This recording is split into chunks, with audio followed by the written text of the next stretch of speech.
Yo, good evening, USA, International Canada, Long Island, aka Strong Island, the tri-state areas of New Jersey and Connecticut, plus the five spots of Brooklyn, Bronx, Manhattan, Staten Island, and Queens.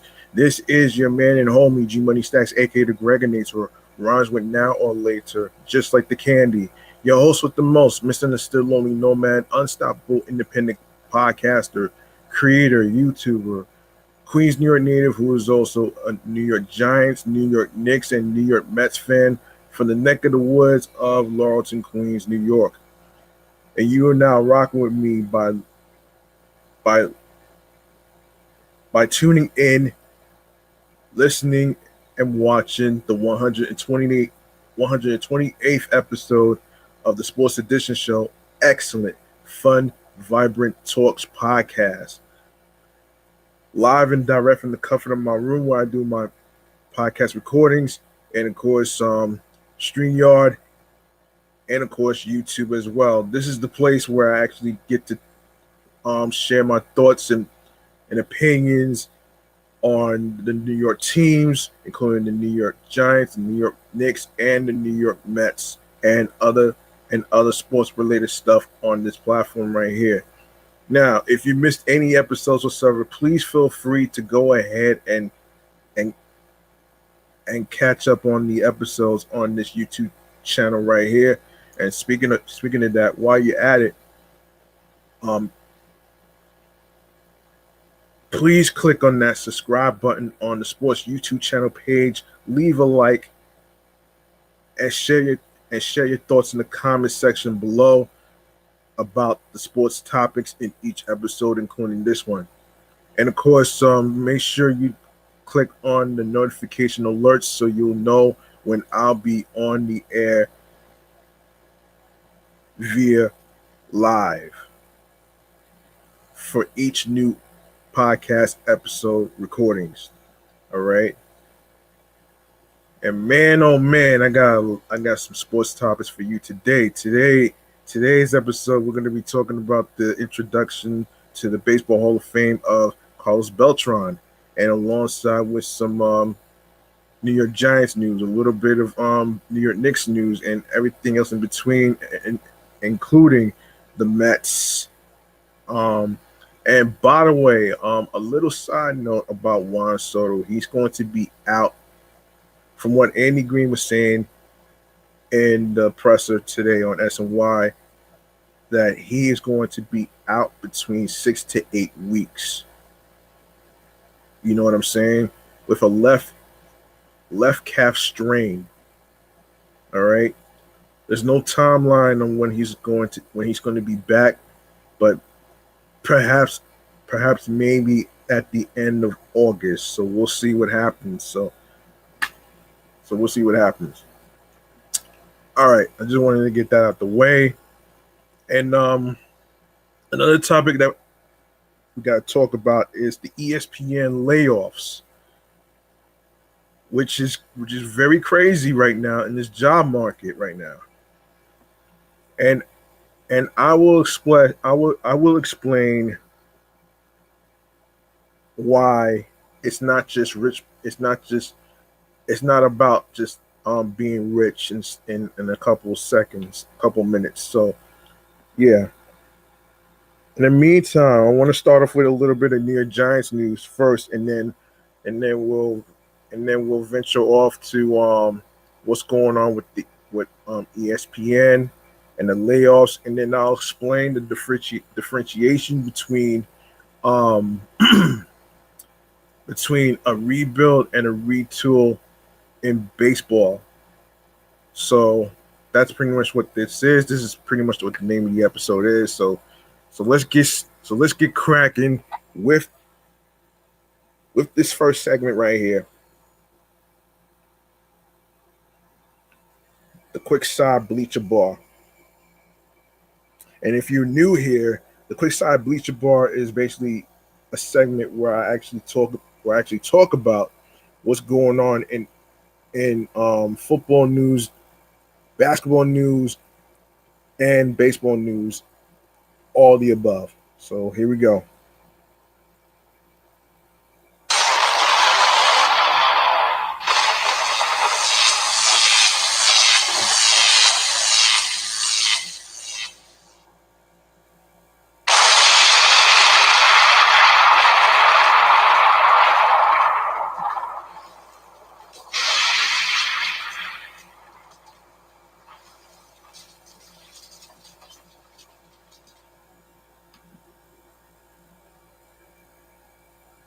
Okay. Let's get started.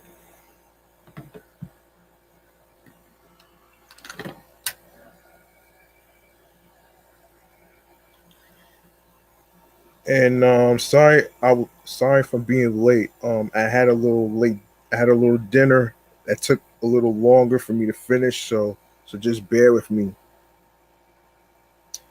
All right, let's get started with this first topic to talk about to start things off. Is is this a little bit of a little bit of let me see. Yeah, we're gonna talk about John Harbaugh and Cam Scatterboo first, and then Isaiah Likely. All right, and let me see if I can actually get everything set up here. Hold on.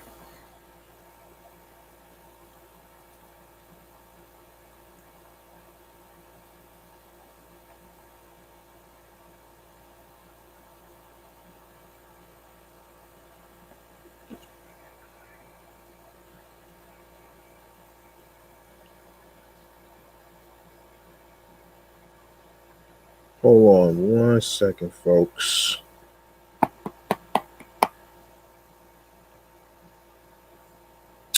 Um, hold on.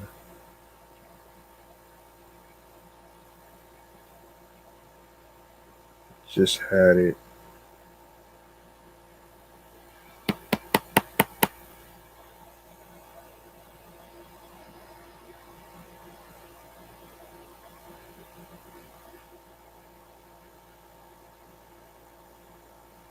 Um,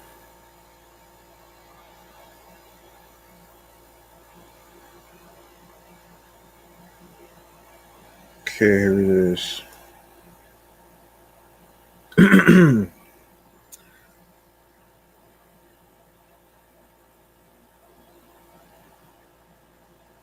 All right, let's get into this as I try to look for the topics here. Um, just bear with me.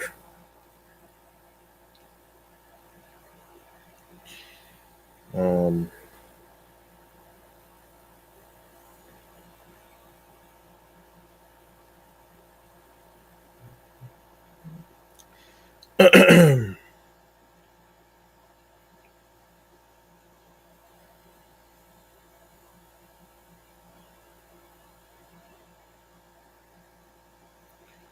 okay, let's get it. Let's talk about this. Cam Scatterboo and the backflip that he did. Um, and this is from Sports Illustrated. New York Giants running back Cam Scatterboo gave fans a scare when he attempted and failed a backflip at a Fanatics Fest event the weekend before Giants training camp to be exact. But apparently, head coach John Harbaugh wasn't among those whose hearts jumped into their throats given the failed landing. Scatterboo, who is nearing the end of his recovery from the dislocated right ankle that ended his rookie season, and who has said that he expects to be ready to go for the start of training camp, has twice now done backflips, the first being at the Brian Burns charity softball game in late May. But unlike the first backflip in which Scatterboo tried to show spectators that he had confidence in his healing ankle, the second one was done on a springy floor, leading to the botched landing. Harbaugh, Harbaugh upon learning of Scatterboo's action, told Giants radio broadcasting partners Bob Poplar and Carl Banks for their Believe in Giants podcast shrugged it off. Dude, at least stick it. You know what I mean? Harbaugh said with a smile, land the thing if you're going to do it. Harbaugh's reaction comes as no surprise, as it has not been his style to openly criticize the player. While Harbaugh did mention that he planned to chat with Scadaboo, he quickly reinforced the running back's progress and likelihood of being on the field for the team's first scheduled training camp practice on July 29th at the Green Brier. Scat's going to be ready to go, Harbaugh said. He's been working super hard. He's really been training like crazy, and his mind is on camp. Scadaboo has done his best to ease concerns following his failed viral backflip attempt, even going so far as to promise that he wouldn't hurt himself before training camp. The Giants are relying on Scadaboo to stay healthy throughout the 2026 season. Big Blue is expected to lean more heavily into the running after being, into the running game after hiring Harbaugh, whose Baltimore Ravens led the NFL in run rate at 52.05% last season, the only team above 50% in that statistical category. Scadaboo projects as a key figure in the new power rushing game the Giants are expected to unleash in 2026, including the Week 8 game in which he was injured. Scadaboo averaged 14.4 carries per game last season. That's already a heavy workload for a back with his aggressive running style and a guy who led the Giants running backs in average yards after the contact last year. The Giants report to the Green Brier on July 28th for their conditioning test, with those unable to participate due to ongoing rehab from injury set to land on the active pup list. I'm not sure what that is, but yeah. Look, I'll say this though, man. When I saw the video, listen, let me tell you something, man.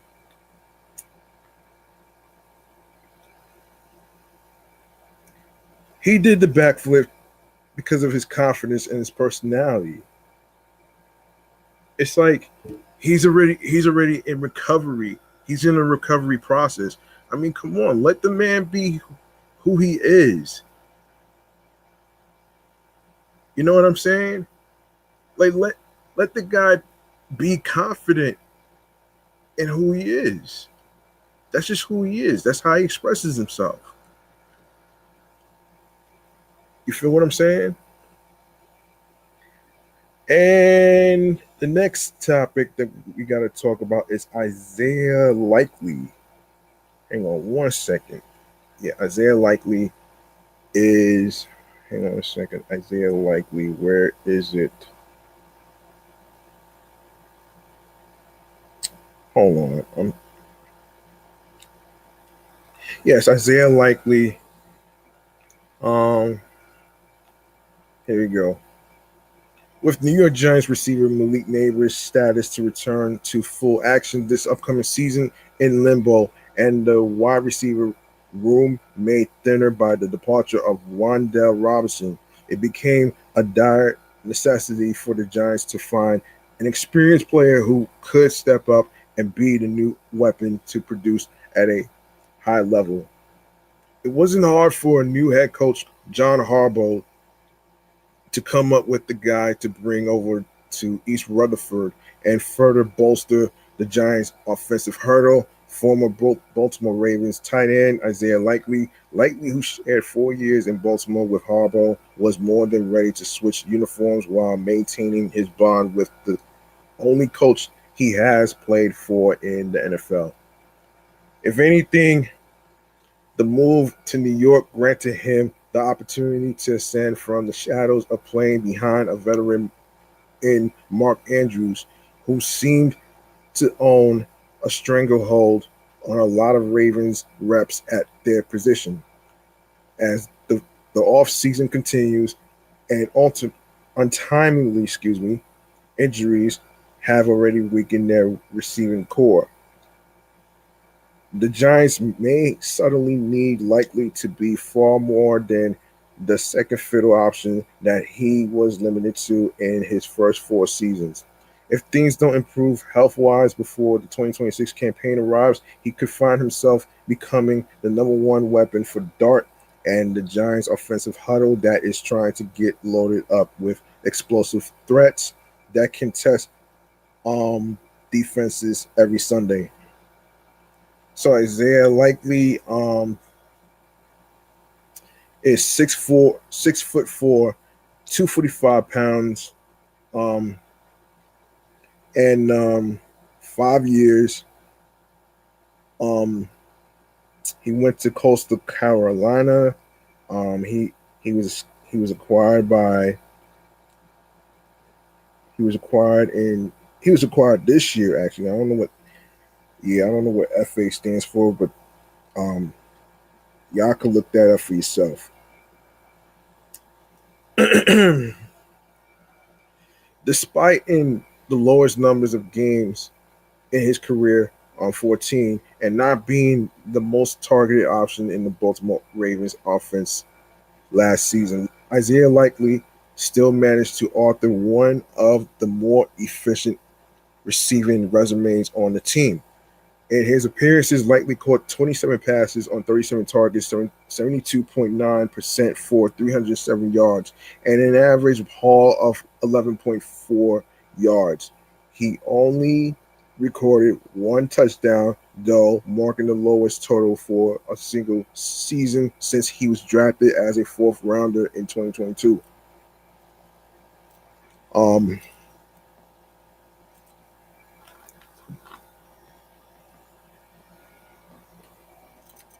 in 2022, the Ravens didn't boost the high volume pass attack in the league. Um, they ranked 21st or lower in attempts, yards, and touchdowns. But Likely's receptions, like excuse me, Likely's reception percentage was still the best in their huddle, and his yards the fourth most across 269 total snaps. Even with his greater size, the majority of Likely's reps came from the slot 197 compared to just 30 out on the perimeter and 39 from the inline tight end spot. No matter no matter where he lined up, Likely was a reliable threat who could snag down the tougher balls, including two-thirds of his contested catches with only one drop.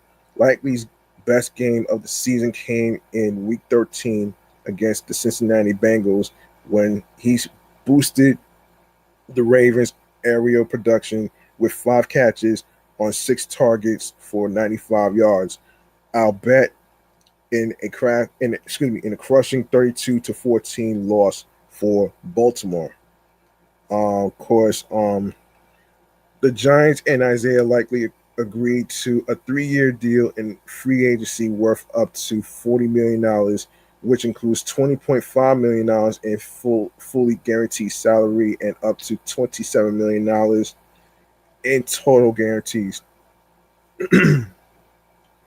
For the first year of his contract, Likely will earn a guaranteed base salary of $1,350,000, a prorated signing bonus of $4,166,666, $450,000 in per game roster bonuses, and a $200,000 workout bonus. His cap hit comes out to $6,087,254 and sits among the top 15 cap charges on the Giants' active roster. It would take something drastic for Likely to not be suited up as a starting tight end in Week 1, but if he wasn't a member of the 53-man roster, the Giants would have to eat $12,166,666 in dead money penalties while getting back $6,079,412 in cap savings for 2026. That's an interesting amount of money right here.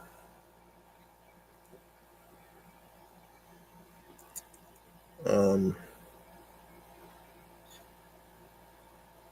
an insane amount of money to be exact.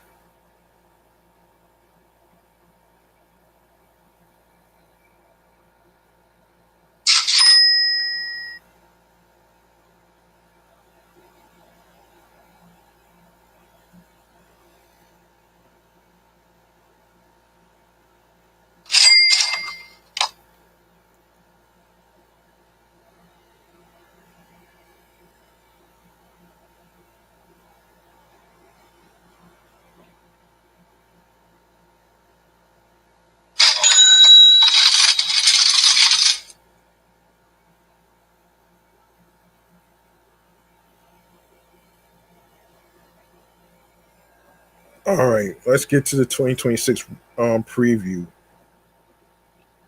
Um, with John Harbaugh having the chance to coach him in Baltimore for 4 seasons, the Giants quickly gained an understanding of what Isaiah Likely could do to elevate their offense into a more serious threat through the air.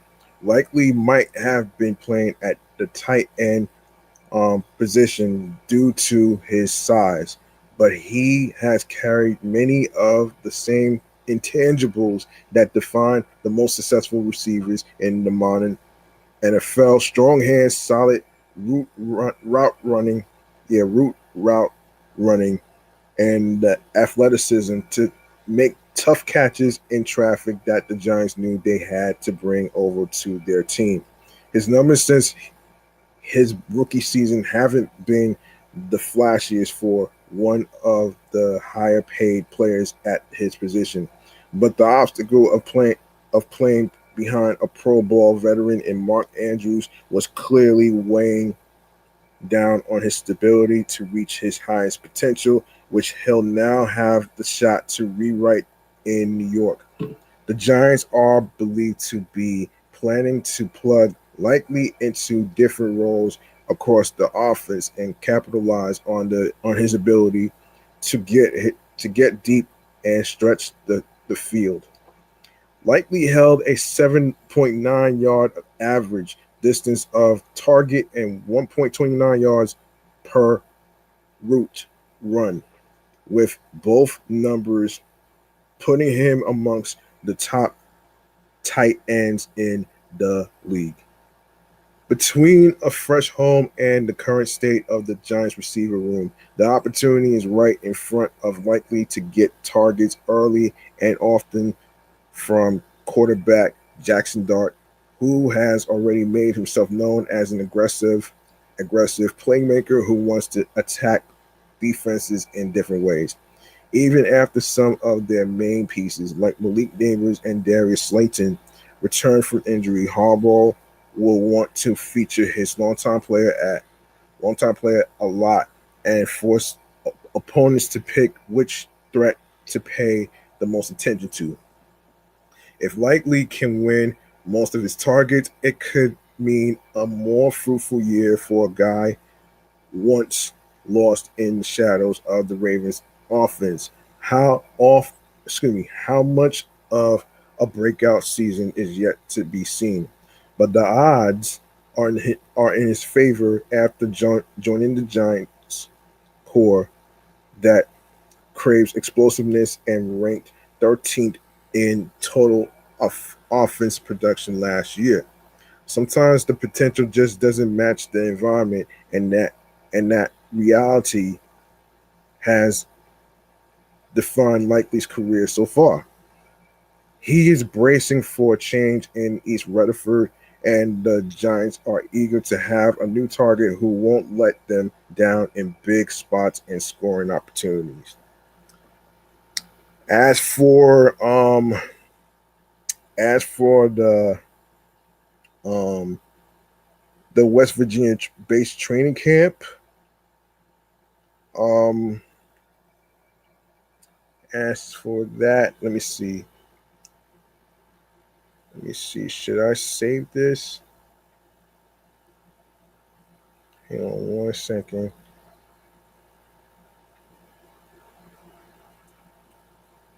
Let me see.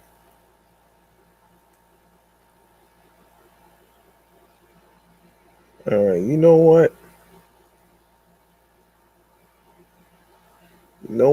Since I'm already here on heavy.com, I might as well get it out the way. Um, all right, so the Giants announced their opening training camp dates at the Greenbrier in White Sulphur Springs, West Virginia, from July 30th to August 7th. The Giants are moving to West Virginia due to the World Cup final, which is being held at MetLife Stadium, adjacent to their facility in East Rutherford, New Jersey. The Giants will have 6 practices open to the public in White Sulphur Springs with no tickets required. The Giants, the 2026 Giants training camp will be at, I already mentioned that. The World Cup final is going to be at MetLife Stadium on July 19th, which already happened. The biggest sporting event ever to take place in New Jersey. So the subsequent weeks will undoubtedly be changing over branding and getting the Meadowlands ready for the preseason and Giants season opener September 13th against the Dallas Cowboys. So Harbaugh is taking his team out of greater New York and into the Green Acres. Not the Green Acres in Valley Stream, folks. The Giants will hold open practices for fans at 1:30 p.m. Eastern on Wednesday through Friday in consecutive weeks. The first week is July 30th through August 1st, and the second week will be from August the 7th to the 9th before they return back to New Jersey for the rest of the preseason. No tickets are required for the open practices, and the team will have a merch tent and family-friendly events like post-practice autograph sessions featuring Giants players. There is no public parking at the Greenbrier, but the Giants will run shuttle buses from an off-site location. However, Giants season ticket holders will be given complimentary parking passes, and fans will be allowed to purchase parking starting July 8th, which already happened. Um, the Giants will end their first weekend in West Virginia by celebrating the NFL's Back Together weekend with team alumni Sean O'Hara and Carl Banks on August 1st. Fans will also receive a special giveaway.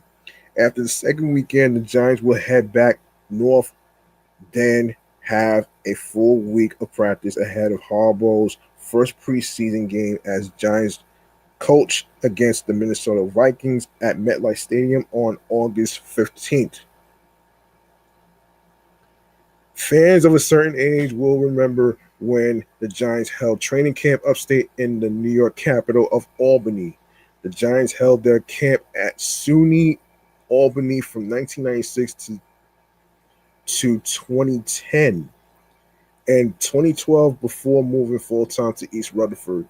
But the Giants training camp has been in remote corners of the Northeast before. They held it for 2 seasons at St. Michael's College in Colchester, Vermont from 1959 to 1960. They started their season at Fairfield University in Connecticut throughout the 1960s. They moved training camp to Monmouth University in West Long Branch, New Jersey in the early 1970s. Remote when you consider the Giants still played home games at Yankee Stadium at the time.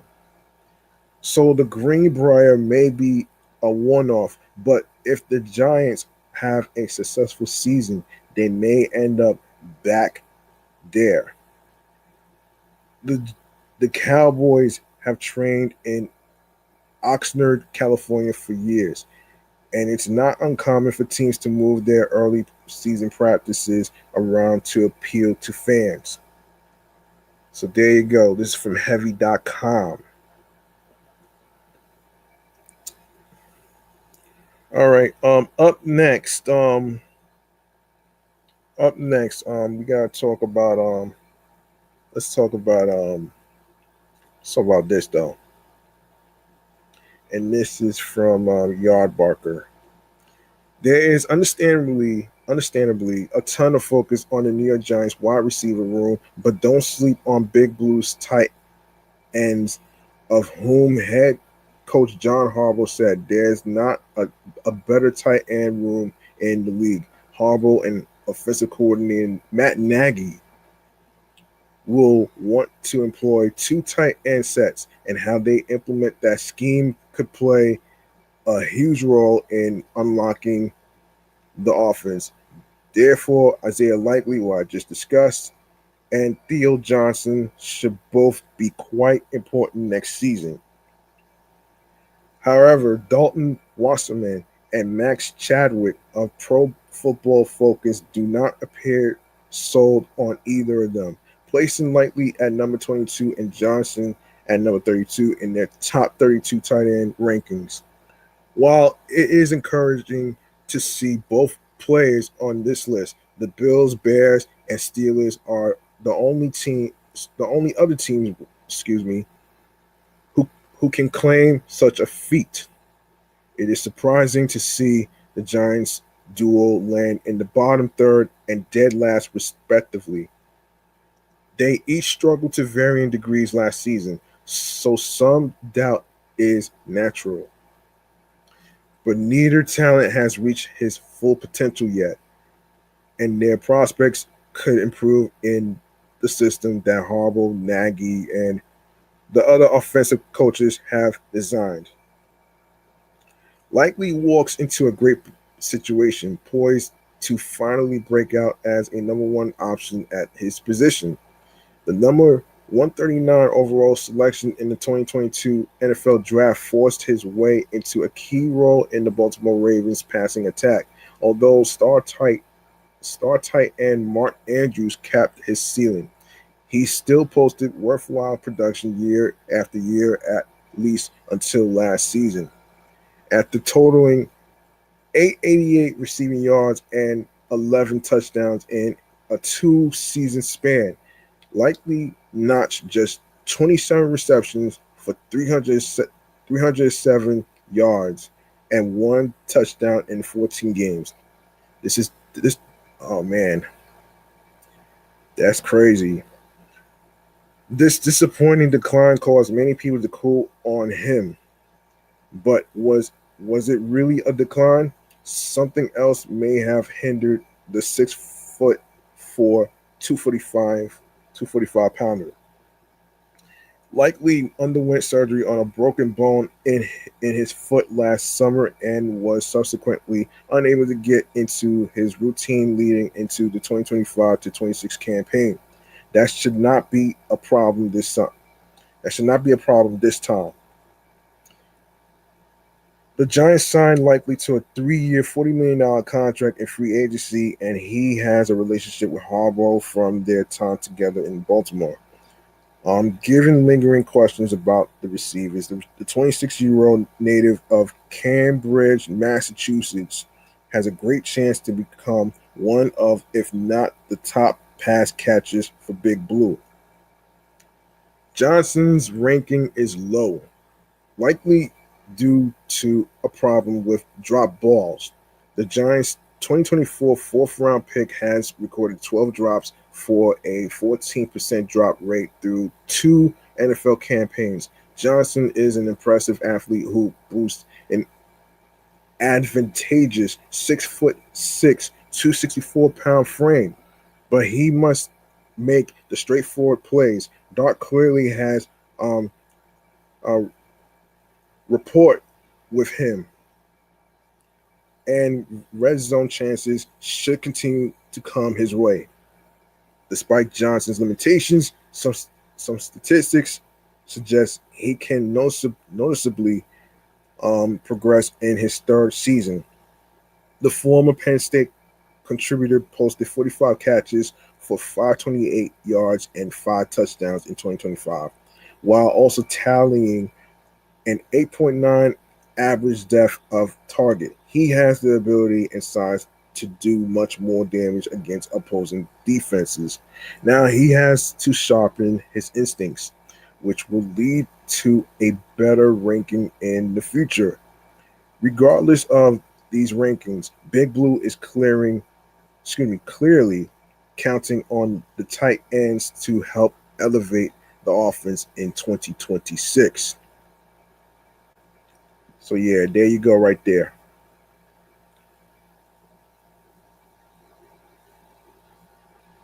There you go right there. And all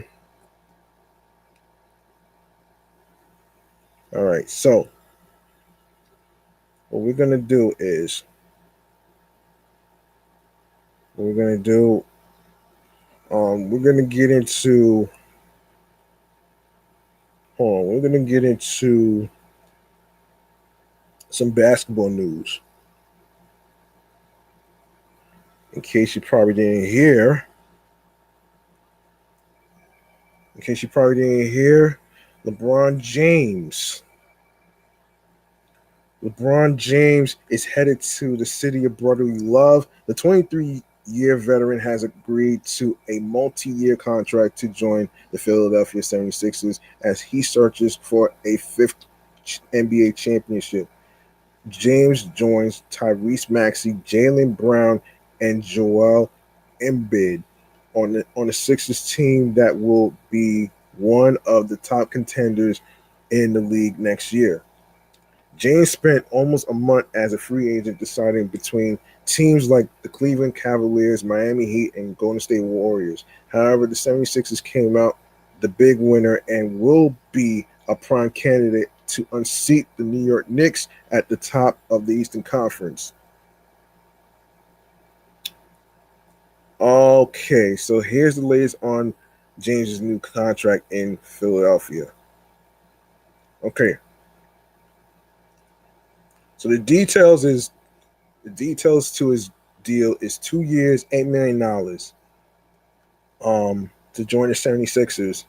His smallest contract since first entering the league as a rookie. The deal also includes a player option for the second season if he chooses to play that long. Um, Last year, James played for the Lakers for over $50 million. So he is taking around a $46 million pay cut to head to Philadelphia. The Star viewed the 76ers as the best contender among those who were in the market to sign James during free agency. James took the veteran minimum for a player of his caliber, which will count as $3.9 million against the cap for a 2-year deal.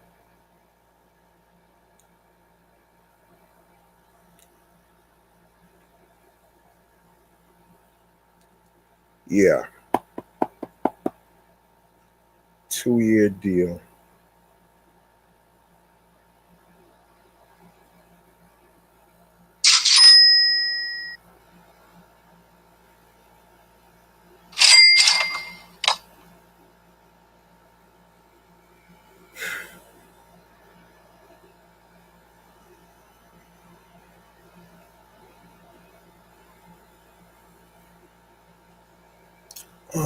Okay.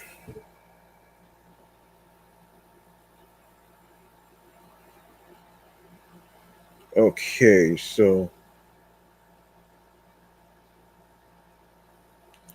all right,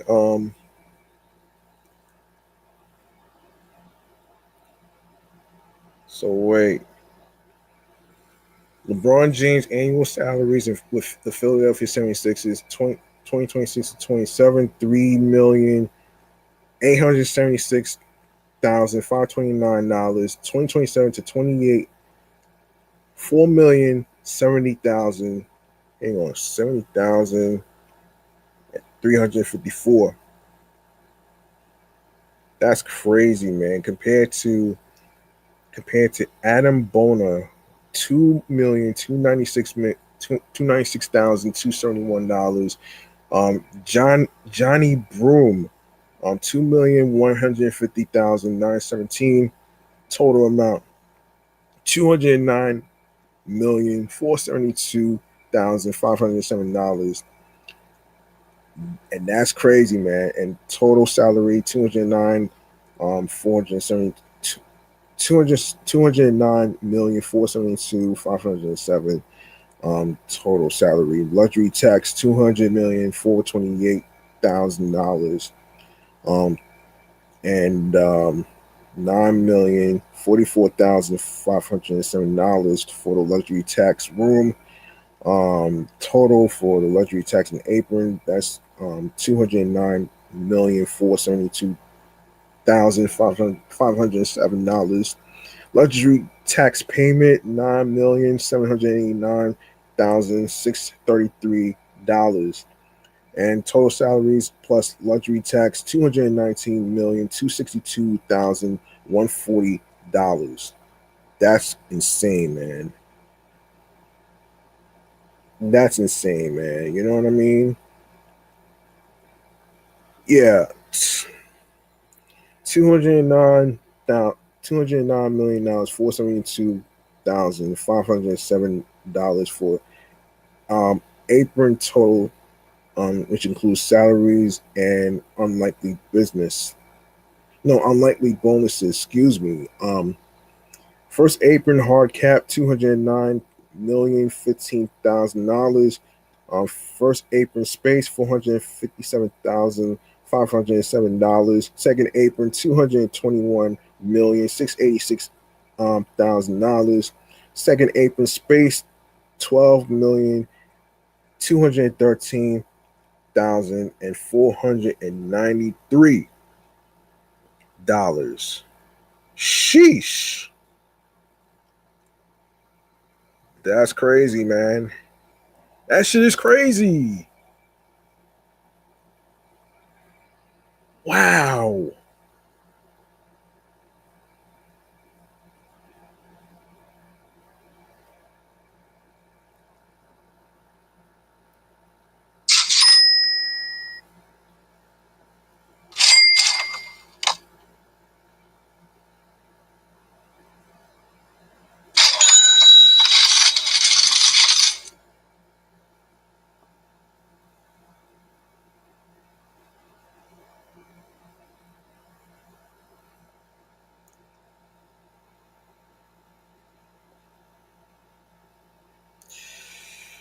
'76ers cap space. Most of the '76ers cap space is tied up in Joel Embiid, Jaylen Brown, and Tyrese Maxey, who make over $163 million between the three of them.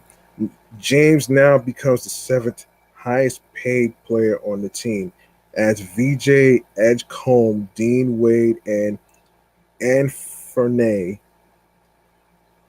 Anthony Simmons will also make more than him as well. The move means that Philadelphia is slightly over the first apron, but can get back under by waving back of the roster players. James's pay cut allows the team to potentially avoid the first apron portion of cap penalties. And I've explained episodes ago about the first apron and the second apron, and in one of the episodes I talked about as far as the penalties. So you might want to check that episode out, so you can get a better understanding behind those things. So why did LeBron James choose the 76ers over the Heat, Cavaliers, and the Warriors? James posted on social media that he believes he can be the final piece to a 76ers championship team in a way he wouldn't be for the Heat, Cavaliers, or Warriors. I believe I can help make the Philadelphia 76ers a championship team, and I am so excited to energize a new fan base and start this incredible journey one last time, he said. Thank you, LA, Miami, I'll forever love, and Northeast Ohio will always be home. The difference appeared to be Philadelphia acquiring Jaylen Brown, as Shams Charania reports that James didn't seriously consider the 76ers until they traded for the star forward. Um,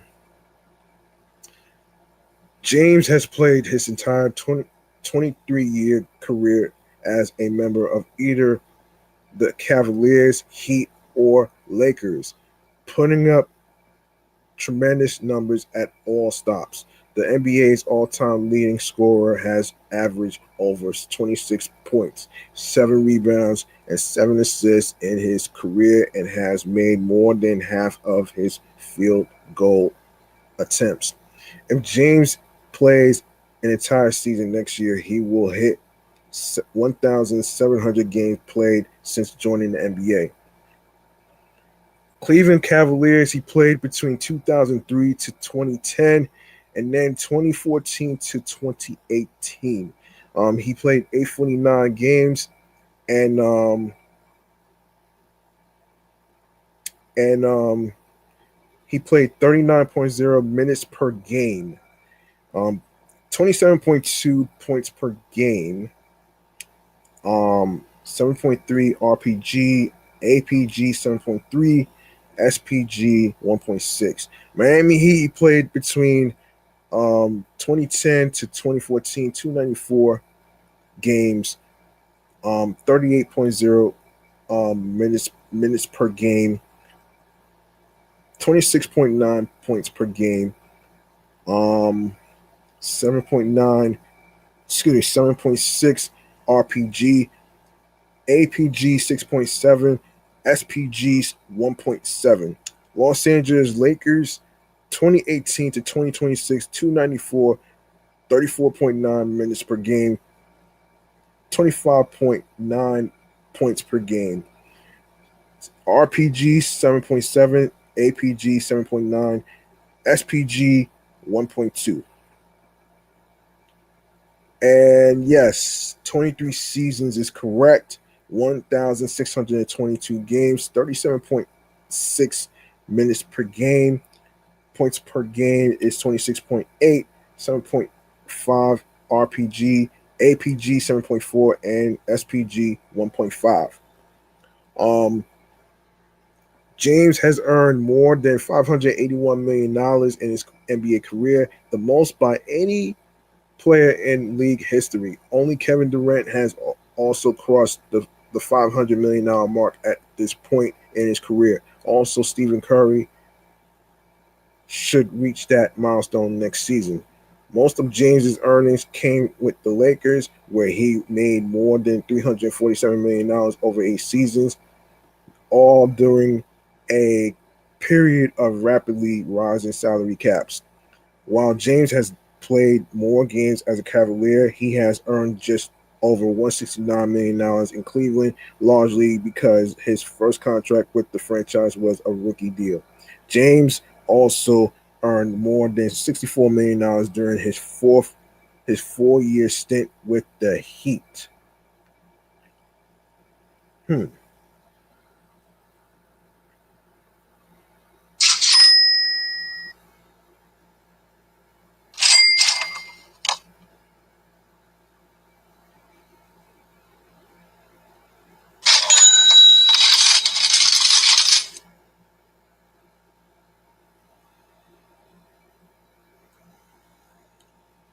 Okay, up next, I'm gonna get to if there's any more Knicks news that we gotta talk about here. If there's any more Knicks news to talk about, I want to actually make sure I don't miss out on anything. Let me see. I want to make sure I don't miss out on anything. Let me see.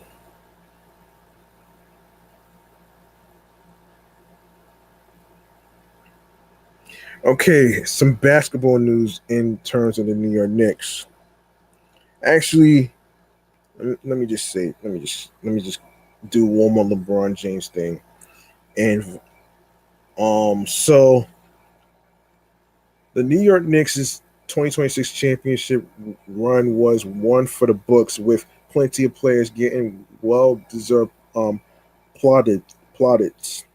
Jalen Brunson and Karl Anthony Towns have received widespread praise for being the stars of the Knicks' first championship in 52 years. I thought it was 53. I thought it was 53 games. No, 53 years.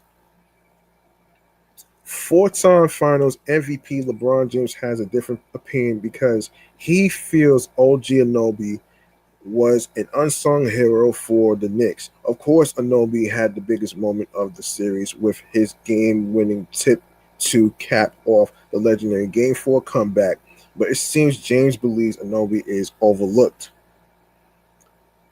Anunoby is a familiar figure to James because they are always matched up against each other. In fact, OG is probably the most prototypical matchup that could defend against LeBron quite reliably. A player like that always gets a star's respect, and James has always respected the Knicks forward. While Brunson and Towns have rightfully earned the praises, James thinks that Anunoby deserves even more. He has received plaudits too, of course, but it seems James does not want people to stop there because he believes that Anunoby did not get enough. Um, Give me 1 second, folks. I gotta get something real quick.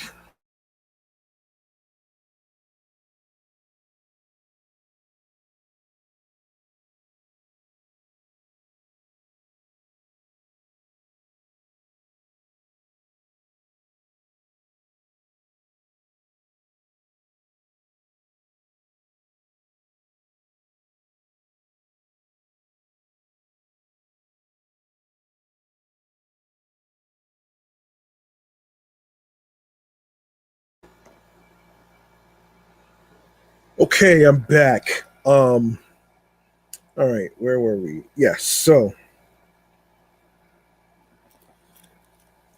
the Knicks were such a cohesive team throughout the playoffs early on. Early on, Anunoby had to miss some games due to injury, but every time he played, he was effective.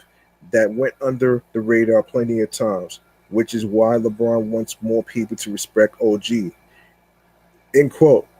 Every time I felt like the Knicks were either having a time where they couldn't score or they couldn't get a stop, that guy made either a three in the corner or got to the hole. And obviously, we know the tip in that he had after that crazy comeback that they had. Um, so I thought OG we got to give OG his props. James said to Tyrese Halliburton on the Live Mind the Game podcast, on the Live Mind the Game podcast show at Fanatics Fest, excuse me. Thankfully, Anunoby has become a legend in New York. He might have been an unsung hero to some, but for Knicks fans, he will never be forgotten because he played a key role in bringing the championship back to New York, something they waited for over 5 decades.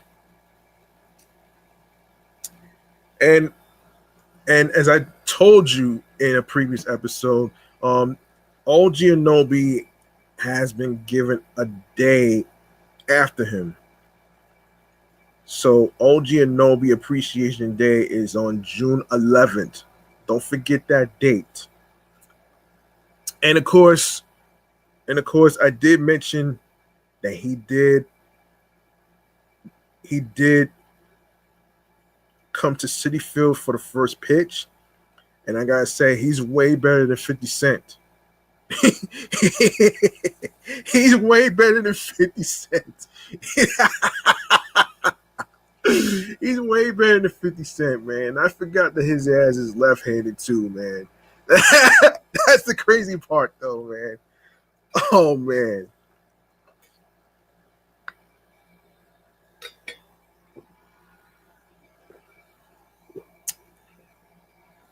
Yeah, he is. All right, some more Knicks news, man. Some more Knicks news. Let's get into this.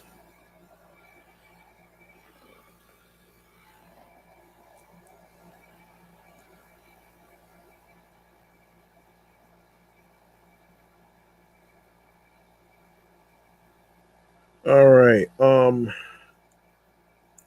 And according to Sports Illustrated, New York Knicks fans went into draft night last month knowing there was a solid chance that their team wouldn't make any picks. Yet they had a myriad of names they wanted their team to draft. Names like Isaiah Evans, Dalen Swain, Alan Graves, Zuby Ejiofor, Cameron Carr, Terrace Reed, Alex Caravan, and Malik Thomas were all on the fans' wish list.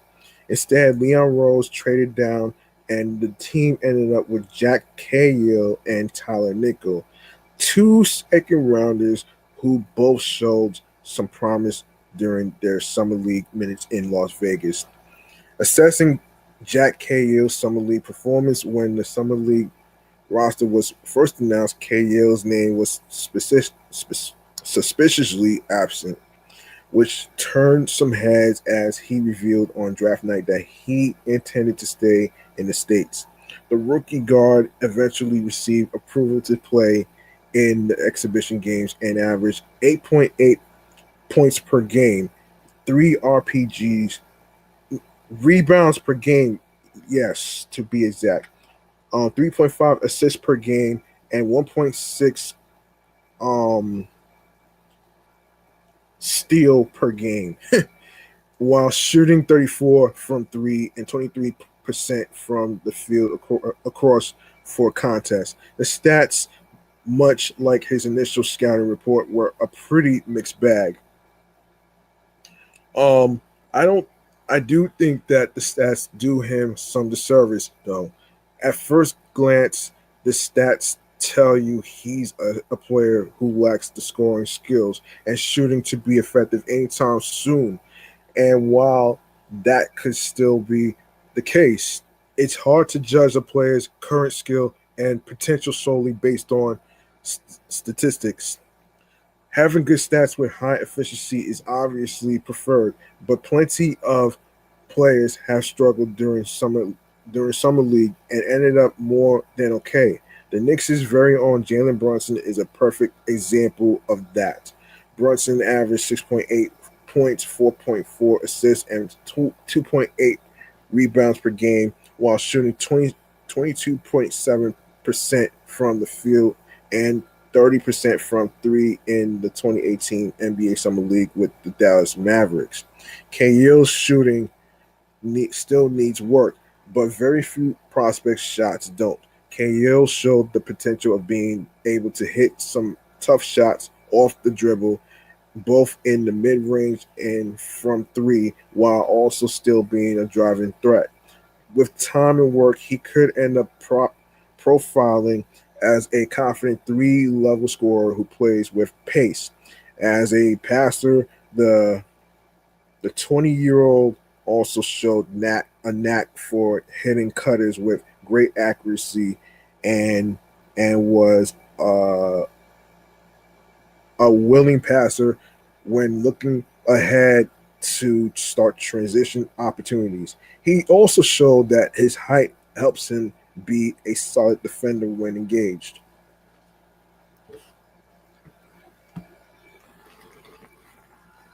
One moment.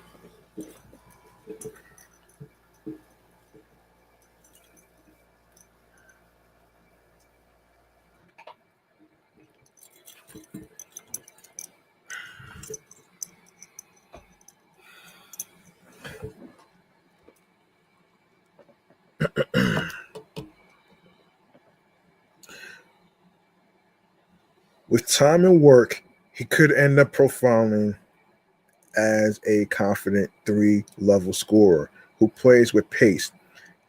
As a passer, the 20-year-old also showed a knack for hitting cutters with great accuracy and was a willing passer when looking ahead to start transition opportunities. He also showed that his height helps him be a solid defender when engaged. But Kael also showed, as expected, that he's still a very raw talent. Besides the shooting inconsistency, his ball handling still needs some work. But okay, he is a plus athlete, but he doesn't have the upper echelon athleticism to get by on subpar or even mediocre ball handling. It's not bad by any means, and again, KL has some nice moves throughout the games, but he also had moments where he struggled. When factoring in his age and the unique circumstances of his route to the summer league, though, it's hard to look at his numbers look at his minutes as a complete failure. It may not have been the explosive performances that fans were hoping to see, but it's also difficult to realistically expect much more from a 20-year-old taken with the 39th pick. He still has a lot of room to grow from a shot selection and consistency standpoint. But at least fans were also able to see some of the things the Knicks saw when they chose to draft him. Um, Assessing Tyler Nichols' summer league performance, in many ways, Nichol is the opposite of KL. Nichol is a bit of an older prospect at 22 years old. He recently played college ball, unlike KL, who played professionally overseas. And unlike KL, who showed he may develop into a player with multiple strengths, but has no clear one right right now. Nico already has one NBA ready skill, shooting, and boy did he shoot. Nico took not just a team leading, but summer league leading 46-point attempts across 5 games, and he made 19 of them. The awesome part about it, you ask, it came in all sorts of ways. Some shooters are great standstill spot up shooters. Knicks fans watched one over a decade over in Steve Novak. And even right now, much of the team outside of a few guys, I'll bet, being great at shooting are standstill shooters. These guys are incredible shooters when standing still and spotting up, but they just aren't nearly as dynamic as guys who can shoot on the move. Think JJ Redick, Kyle Korver, and for the Knicks, guys like Evan Fournier and Dante D. Vincent DiVincenzo. They can come off down screens, sprinting across the baseline, or pull up in the transition or a whim's notice. Shooters like them are much more difficult to defend and can often make things much easier for teammates. While it's hard to claim that Nico will be as successful in the league as any of those guys, he does possess a similar type of shooting ability. During the summer league, where he averaged 12.2 points per game, 3.6 rebounds per game, 1.6 assists per game, and 1.0 steals per game on 37.5% shooting from the field and 41.3% from three. Nico pulled up pretty much whenever he could, and he did it confidently and without any hesitation. But he never tried to do more than he could. His shots still came within the offense, and he did a great job of balancing the aforementioned confidence with patience and selflessness. Again, But again, Nico came in as a shooter. Everybody knew that regardless of how he performed in the NBA Summer League, he was one of the best shooters in the draft class. What surprised many, though, was his motor. The shooting can get him into games. His effort and defense are what will keep him on the court. And if these games were a sign of things to come, it bodes well for both of them. For both him and the Knicks. On multiple occasions, multiple occasions, Nico has sequences where he was rotating like a madman and flying around the court, saving balls from going out of bounds and fighting for loose balls, just like Dennis Rodman did with the Chicago Bulls. KL had, no, excuse me, KL may have a higher ceiling, but Nico's combination of shooting and hustle is something no team can have too much of. New York will be focused on trying to win back-to-back championships, but if there are any injuries or if they want to take the regular season a bit easy, Nico could end up getting some run as a two-way player. And the grade for Tyler Nico is an A minus. Okay, there you go. And let me see what else. So we have, let me see.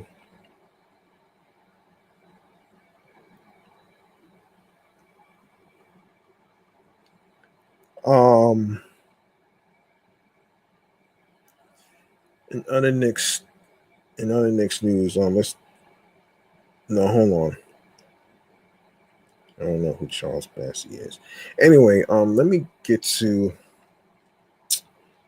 All right, let's go on to this.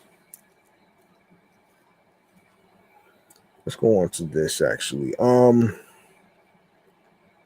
The New York Knicks have been on the hunt for a third centerpiece. No, a third center since Ariel Hukporti. Ariel Hukporti's departure earlier this month in free agency. The Knicks thought they found their Hukporti replacement on Saturday. Reportedly, signing restricted free agent center Musa Sisse to a 2-year offer sheet. For Knicks fans, this was an exciting development as they've been clamoring for Leon Rose and company to go after the Dallas Mavericks big man. However, the Mavericks didn't waste any time in their pursuit to retain the young big man. On Saturday night, ESPN's Shams Charania reported that the Mavs matched the Knicks' 2-year, $4.7 million offer sheet for Sisse. Dallas had until Monday at 11:59 p.m. Eastern to decide whether to keep Sisse, but the Mavs opted right away to take an intriguing front court option away from the Knicks. Shit. Damn.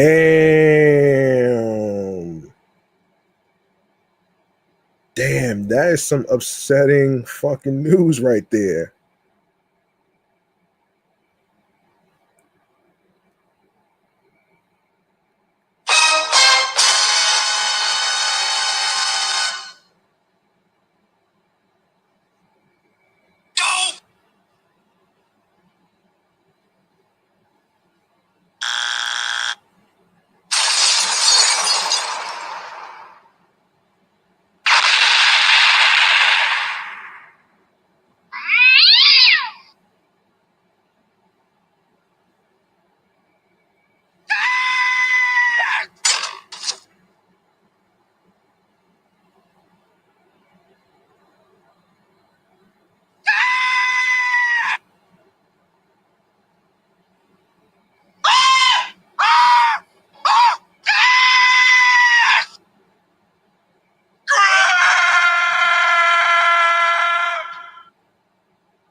All right.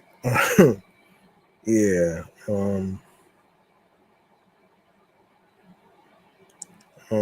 Let's see.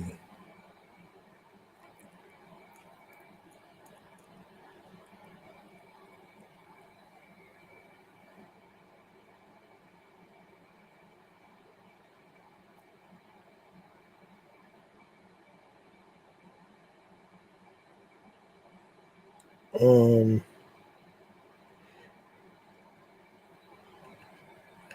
Okay. Now New York is in an interesting spot as we're in the latter stages of NBA free agency. There aren't many great center options available. In fact, two centers who were mentioned as potential options for the Knicks, um, uh, Kevon Looney and Jonas Malancian Malanciunas are off the table. Looney signed with the Los Angeles Lakers on a 1 year, $3.88 million deal, while Valanciunas will be playing ball um in Lee to Yuana to hold on Lee to Lee to Ania in the EuroLeague.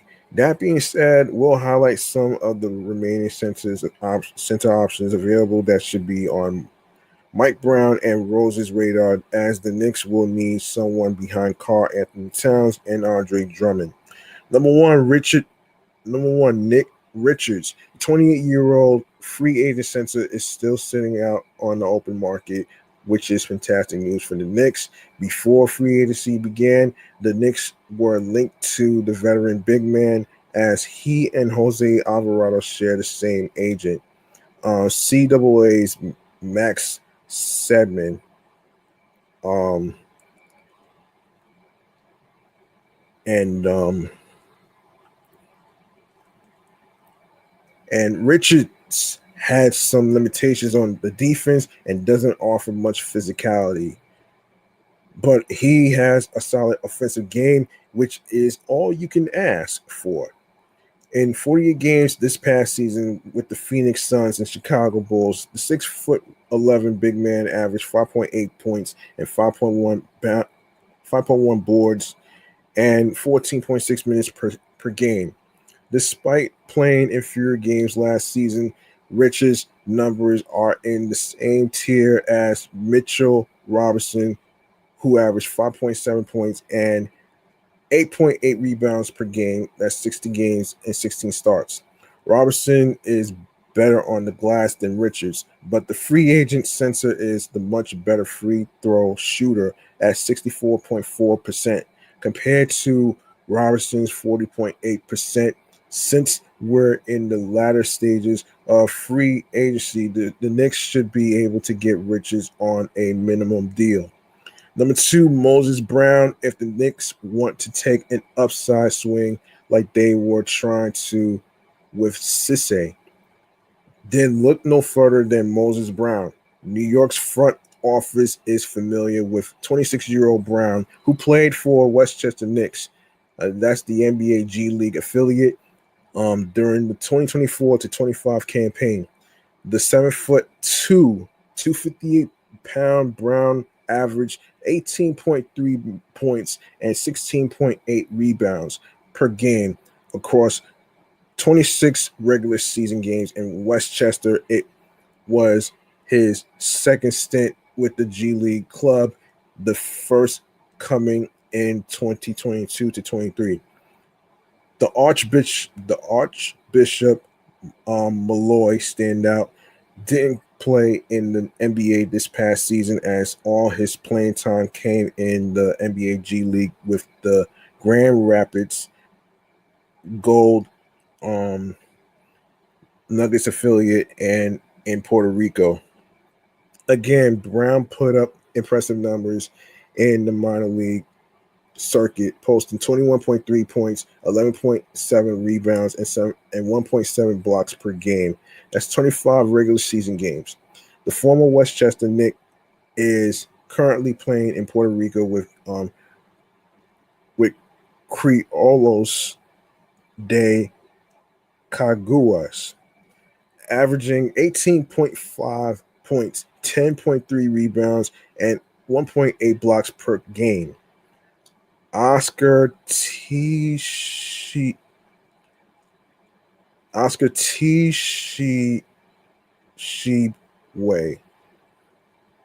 If the Knicks want to go outside the box at the third center spot, taking the flyer on Oscar Tshiebwe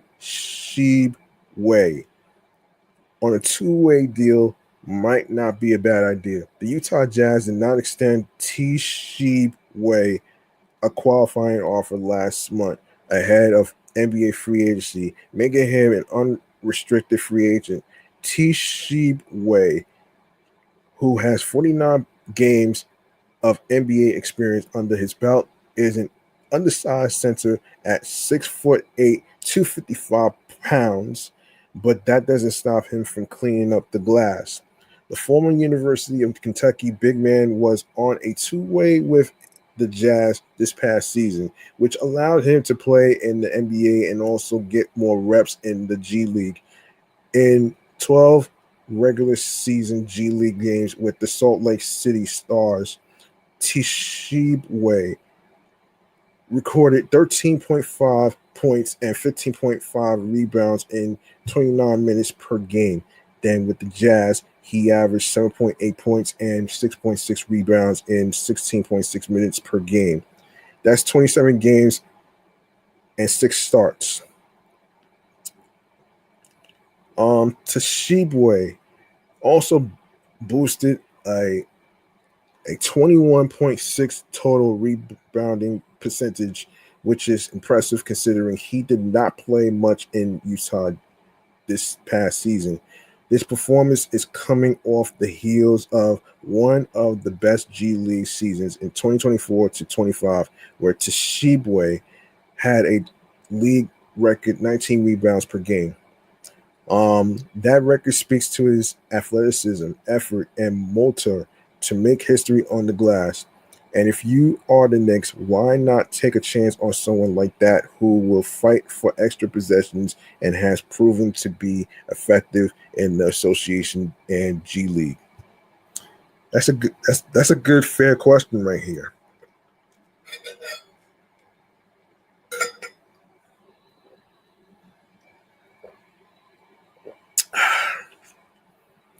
All right. Let me see. What is it? What is it? Oh boy. So here's what's going on. Here. Winning in an NBA championship can shine a spotlight across the roster, creating a domino effect that can lead to certain contributors leaving town in the offseason. The Knicks learned that the hard way this summer as their front court depth suffered a blow when Mitchell Robinson and Ariel Hukporti left the Big Apple in favor of the Celtics and 76ers, respectively. Yes, the Knicks still have Karl Anthony Towns and the recently signed Andre Drummond to hold things down in the post, but that doesn't change the fact that a third center is needed. Unfortunately, the quest to add big man depth took a blow after the weekend when the Mavericks matched the 2-year, $4.7 million offer that the Knicks reportedly sent to restricted free agent Musa Cisse. With Cisse off the menu, free agent center Nick Richards is someone New York should be pursuing. A potential signing could be easier said than done, though now that competition for the former second-round draft pick is heating up. All right, so having reliable center depth is key to going on a deep NBA Finals run, and the Knicks know that. Other teams around the league are also aware of the fact, which is why the Heat and the Lakers will likely do whatever it takes to sign Richards, to creating some competition for Leon Rose and company. For starters, the Heat have gone on record about and sorry for the loud cars. Um, sorry for the loud cars. Um, for starters, the Heat have gone on record about wanting to add another center who's athletic and a rim protector, according to President Pat Riley just last month. Richards certainly fits that bill, as he's a mobile 6'11" front court presence who's averaged 8.4 points, 7.0 rebounds, 4.7 defensive, and 1.0 blocks, while shooting 61.8% from the field in the 237 games. That's 109 starts across the last 4 seasons. After acquiring Giannis earlier this summer, the Heat will do whatever it takes to put together a championship contending roster. They also have over $10.1 million in the first apron space remaining per spot track, giving them a potential financial edge over the Knicks, who are $9.3 million above the limit. As for the Lakers, they went from having DeAndre Ayton and Jackson Hayes as their top centers to replacing them with Walker Kessler and Kayvon Looney this offseason. That seems to be an upgrade on paper. However, Looney is only 6'9", so it isn't unfathomable to imagine that Los Angeles general manager Rob Pelinka could be eyeing Richards to help boost his team average height. The Lakers have been linked to the former Kentucky Wildcat for a while now. Back in June 2025, NBA insider Michael Scotto reported that the Lakers and the Knicks expressed interest in trading for Richards, who was with the Suns at the time. Clutch Point's Brett Siegel also reported that Los Angeles even kicked some tires regarding a potential trade before the 2024 to 25 NBA season. All right. Okay, hold on.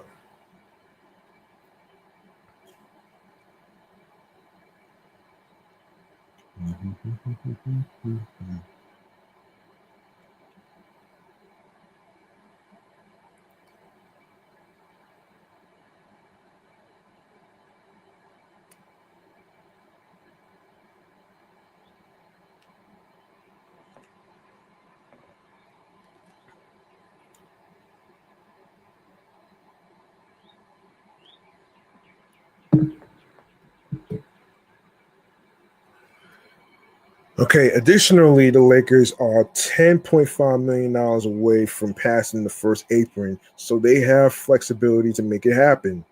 Assuming that the Heat and Lakers are both interested in exploring a connection, the Knicks will need to put their best foot forward to lure Richards to the Big Apple. Perhaps they could play to his local roots, as the 28-year-old center attended high school in New York and New Jersey after moving to the United States from Jamaica. The allure of helping the Knicks win the second of back-to-back titles might be too enticing to turn down. But at the end of the day, the Knicks' biggest obstacle to signing Richards will likely be owner James Dolan, who's done everything in his power to keep the franchise under the NBA's second apron.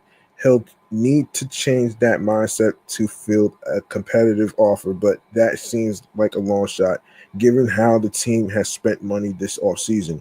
Richards is the type of player that the Knicks need to complete their roster. Just don't be surprised if some competition of Dolan's spending habits make a potential signing harder than fans want it to be.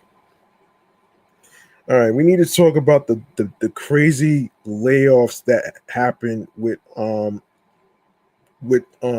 Cam Newton at ESPN, and this is very important to touch on actually because listen, it's crazy. I actually was talking to a homegirl of mine about this, and I'm like, I don't listen. You could be rich all you want, but but the fact of the matter is, and the reality is that you are not invincible to struggles. You are not invincible to struggles. That's just unreal. That's like some unrealistic shit to say, though. Yeah. So, according to Sporting News, after officially absorbing NFL Network, ESPN is making some major changes. The network has laid off on-air talent in addition to off-air employees, according to reports starting with the news Monday that longtime analyst Ryan Clark will not be returning.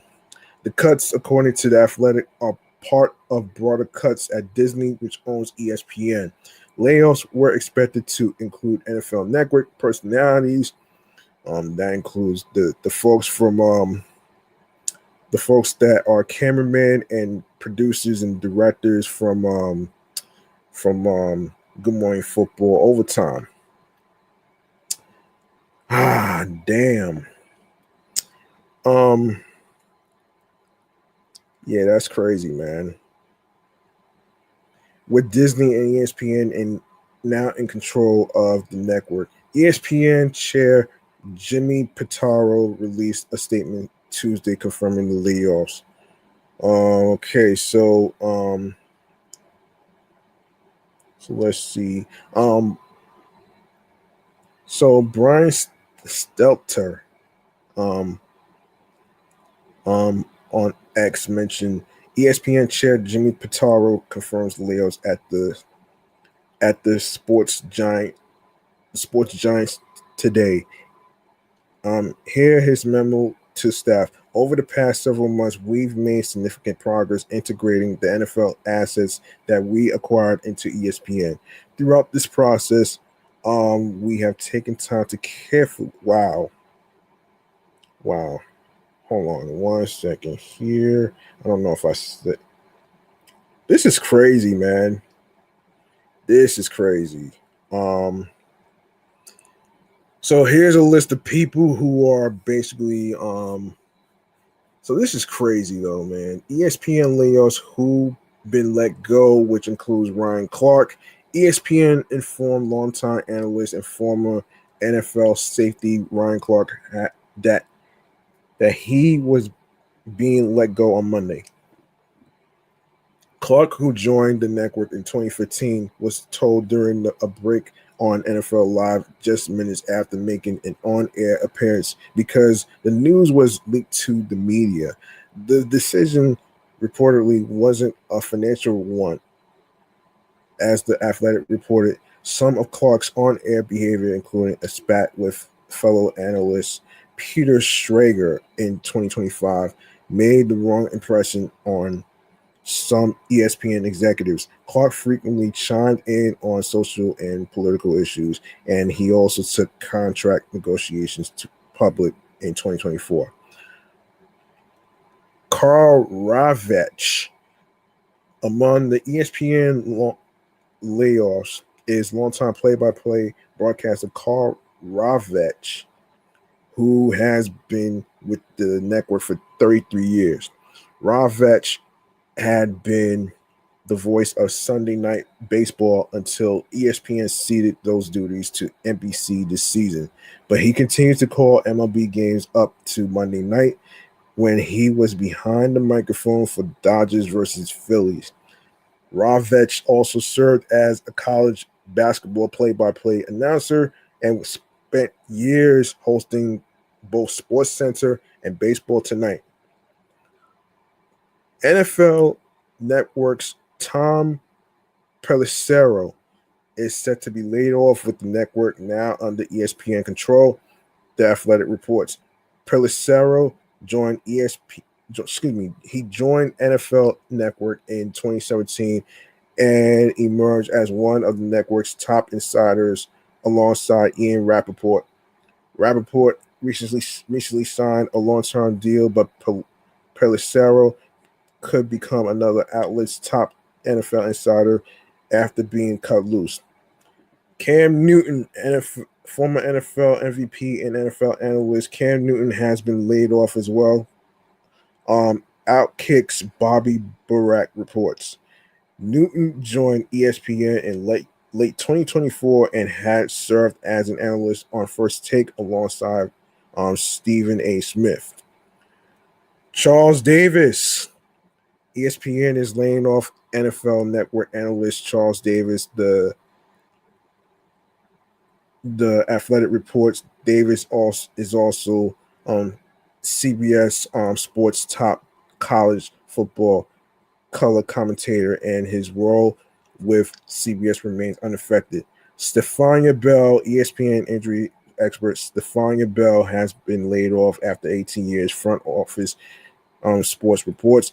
Bell frequently served as a contributor to NFL and fantasy football programming. David Lloyd, longtime anchor. David Lloyd is also out at ESPN. According to Front Office Sports, Lloyd joined the network as an anchor on ESPN News in 1997 and served as a Sports Center host over the years.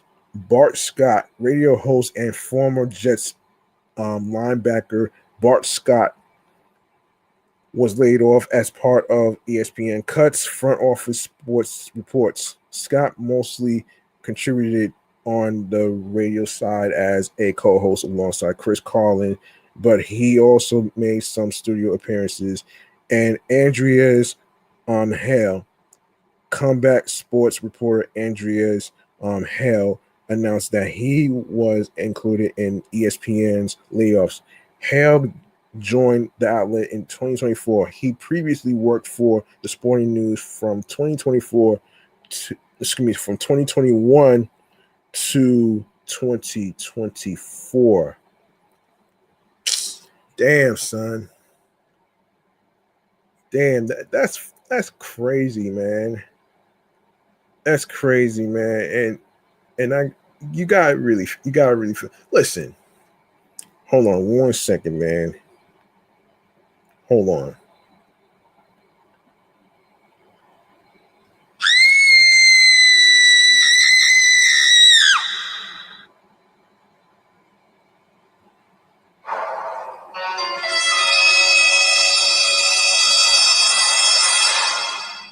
Being laid off from a particular organization like ESPN or any other jobs whatsoever is the most scariest, unexpected thing ever.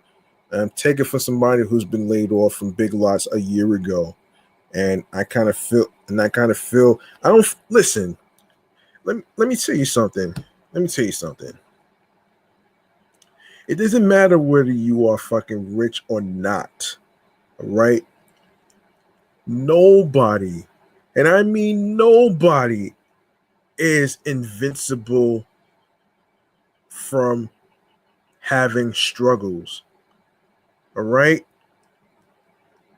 And this whole narrative about people being rich or whatever, that doesn't fucking matter. I even talked about this on my other podcast not too long ago, in regards to the people from the Palisades who lost their homes during the wildfires. It's not about being fucking rich, man. Like, you hear this narrative all the time, but you know, just because they're rich, that doesn't mean that they're not human. You feel what I'm saying? Like, they're still human beings at the end of the day. They're not just rich people. Remember that. You know what I'm saying? You hear what I'm saying? And I think, let me look up what Cam Newton had to say in regards to the layoff situation. I want to see what he had to say on there. I'm gonna look it up right now, actually, before I go into the Mets thing. Before I go into the Mets. Let me see.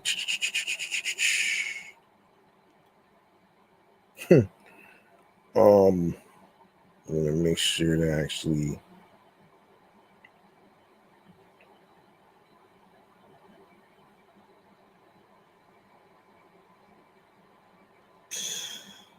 Let me see.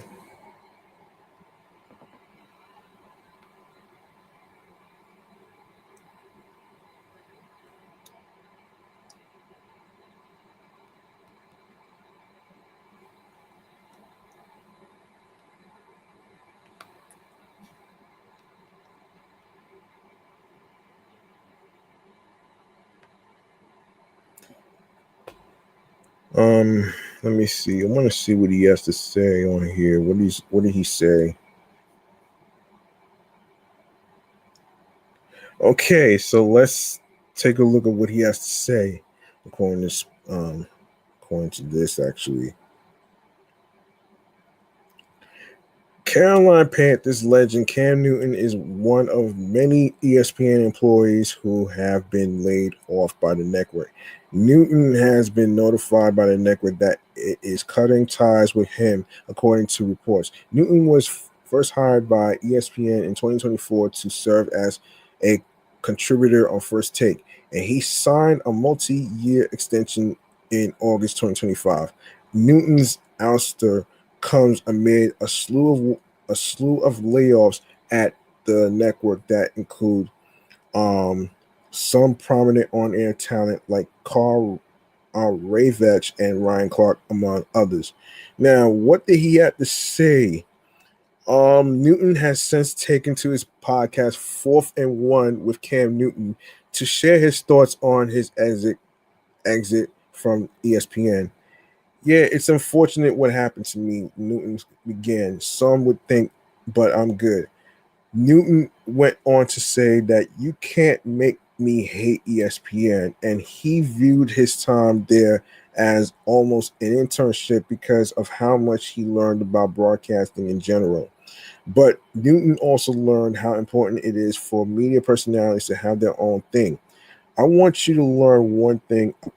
I want you to learn one rule about the times we live in right now. If you don't own your own platform, you are gonna get overlooked, bypassed, and be extinct like dinosaurs. Newton added. Um, Newton also touched on another high-profile layoff, Ryan Clark, and said he knows Clark is going to be just fine.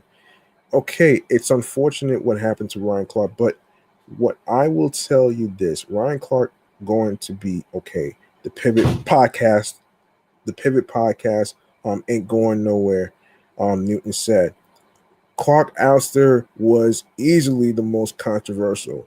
The Athletics' Drew Marchand reported that Clark was told he was being let go by the network um, while he was on a commercial break during an episode of NFL Live. Many viewed that as a poor way to let Clark go. But Marchand's report reveals ESPN wanted to get ahead of media reports and didn't want Clark to find out from the news instead of from the network first. Look, let me tell you something, man.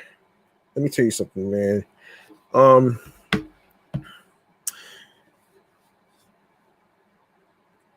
there's a lot of people. There's a lot of people with platforms on YouTube right now.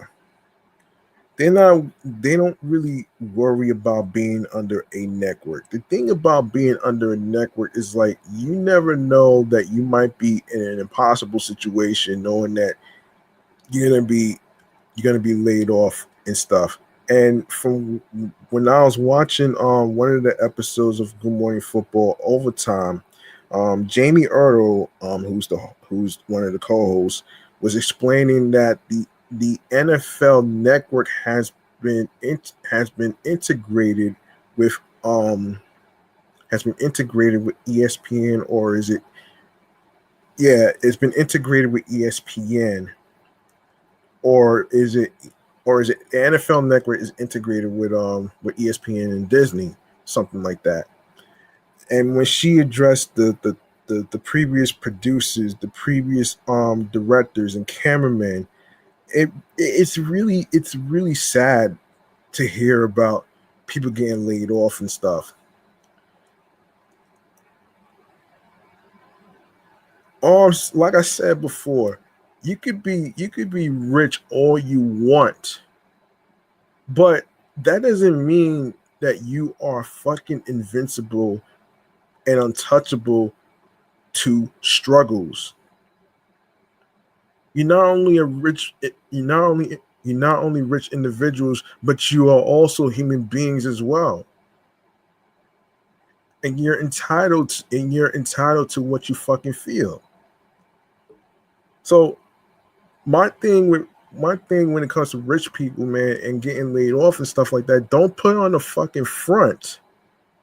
Don't front about being laid off. It's okay that you got laid off.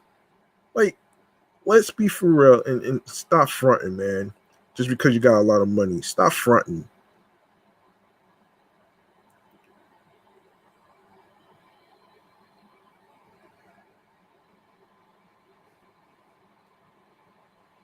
That's all I'm saying.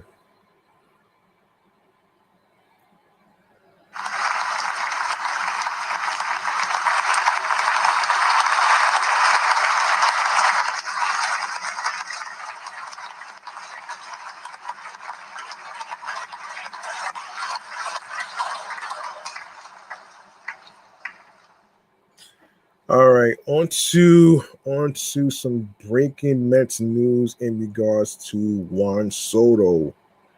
Let's talk about that. Let's talk about that. Um okay, so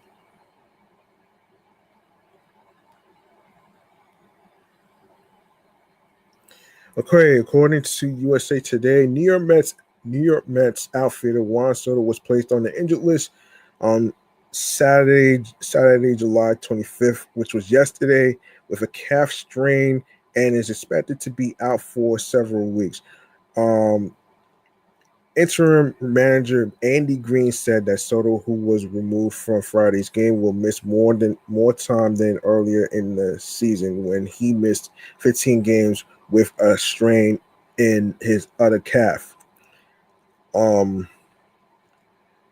This last week, we gave him at bats. We gave him rest at times when he felt it. We felt it was appropriate, and then yesterday he couldn't get over the hump. Green told reporters on Saturday, so it is possible we could have looked back and thought we could have moved a little bit quick on this given where we're at today. Yes, I don't know that ultimately changes the situation we're in right now. I respect somebody who's trying to get on the field and play through things. Soto, age 27, is in his second year of his record $765 million contract with the Mets. The team's lone all-star this season, Soto leads the National League and on percentage, 408 and 947 OPS.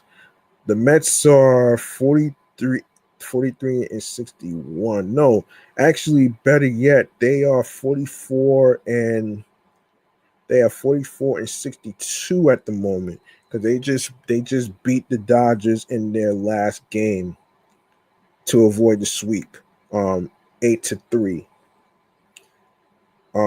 With the home runs by Tyrone Taylor and of course Marcus Semien. Okay. Yeah, the Mets are in last place in the NL East and are likely to miss the playoffs for the second year in a row after reaching the National League Championship Series in 2024. With Soto out, the Mets are expected to go with an outfield of A.J. Ewing, Luis Robert Jr., who could possibly be traded, and Carson Bench, though Robert is a serious candidate to be moved ahead of the August 3rd trade deadline as a team continues to spiral. It's funny that earlier people were talking about how Tyrone Taylor and along with Luke Weaver and Clay Holmes are going to be possible candidates to trade. I say keep Tyrone Taylor because he just helped the team win the last game with the Dodgers to avoid the sweep. And I say keep Luke Weaver because he's one of the phenomenal eighth inning pitchers that any Mets organization has ever had. And as far as Clay Holmes, man, he's one of the best starters, man. Like, to see him go to a different team would be would it would be tough, man. it'd be so tough, man. And the whole thing with Moneyball Sterns, which I'll get to next from the website nj.com. I would actually make sure that I actually get to I'll actually get to that. But first, yeah, so that's what happened today. So let's take a look here at Sports Not. Okay, a new report suggests the New York Mets could end up getting a couple of former prospects back in a potential trade that sends Clay Holmes to the Milwaukee Brewers next week. Damn. The Mets and Brewers head into their games this weekend in very different positions. I forgot to mention this too. Francisco Lindor and Bo Bichette, they both got no trade clause. So that means they're not going to get traded right away. You have some players that have low value. Mark Vientos is on the injured list. He's not going to be back till after the trade deadline. So, you know what I'm saying? And what is this I hear about Jared Young being traded? Like, what? Really? Are you kidding me? Why the hell would you trade your best first baseman? Like, that makes no fucking sense to me. That shit makes no sense to me. Moneyball Sterns, let me tell you something, man. I'm going to talk about him in a sec. Yeah, so the Mets, hold on.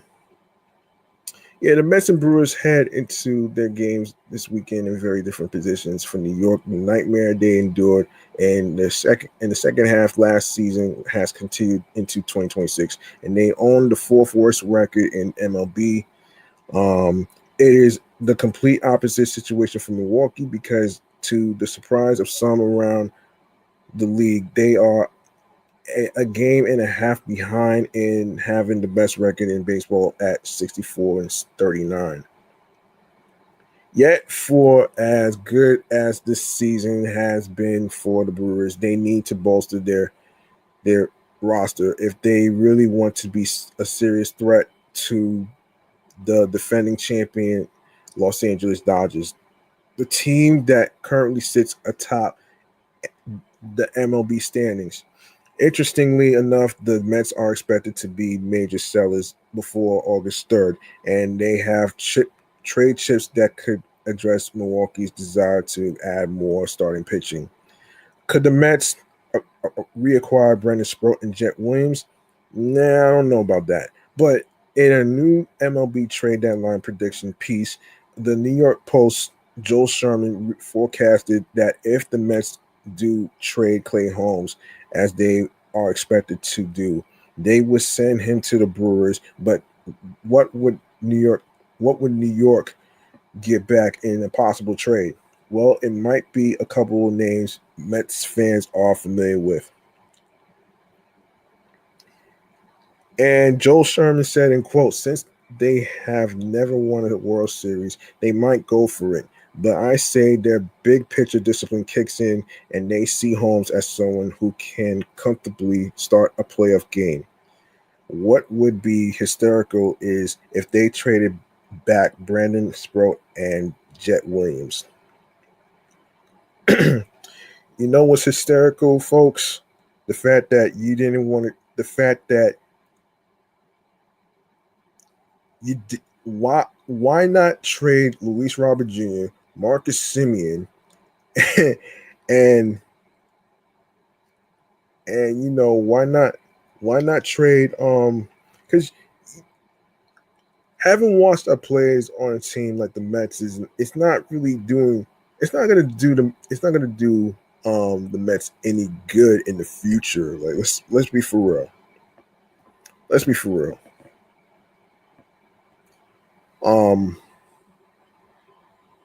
like I said, man, two players that have no trade clause, Francisco Lindor and Bo Bichette. All right. I'm pretty sure Juan Soto doesn't have a no trade clause too.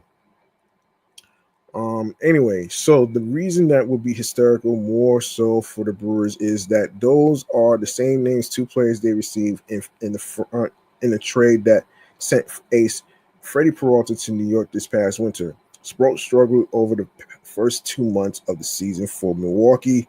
However, he has been better in June and July. While Williams is the fifth ranked player in the Brewers system on MLB.com. He has disappointed in AAA dating back to last year when he was still part of the Mets organization. New York knows both well and would be open to reacquiring them. Getting them back would be pretty funny because the club would begin the offseason in the same position they were last year. With Sproat and Williams in the organization and Peralta, who is set to be a free agent, not in it, Holmes would be a very nice addition to the back end of the Brewers starting staff. Although he struggled in the final months of 2025, his transition from a closer to a starter has been a success.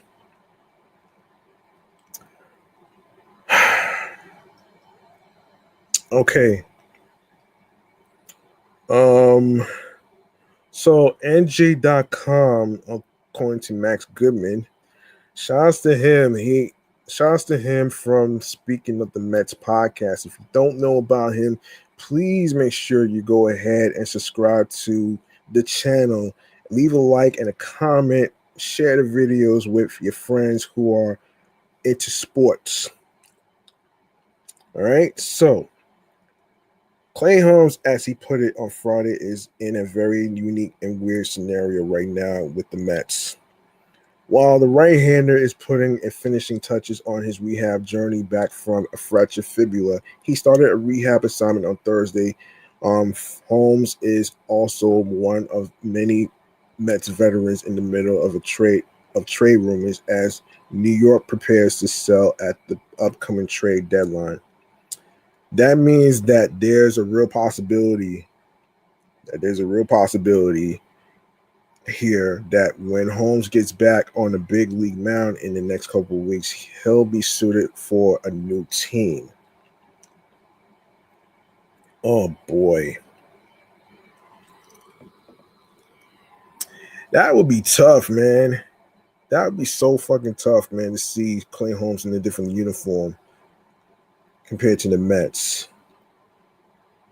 Sheesh. That would really suck, man. You know what I mean? That would really suck.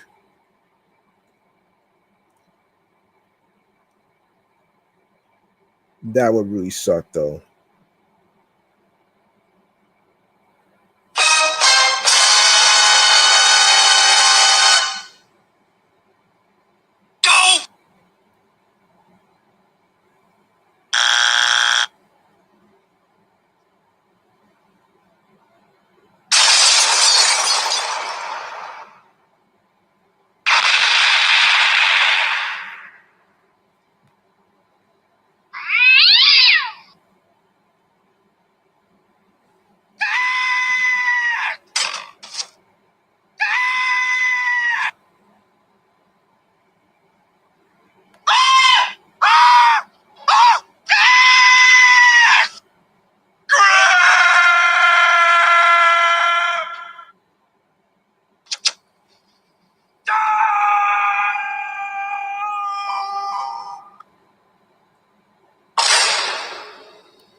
But wait, there's more.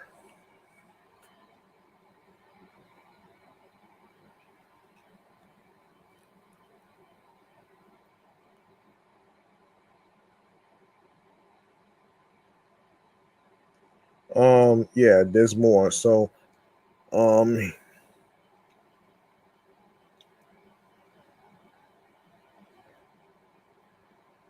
wait, there's more.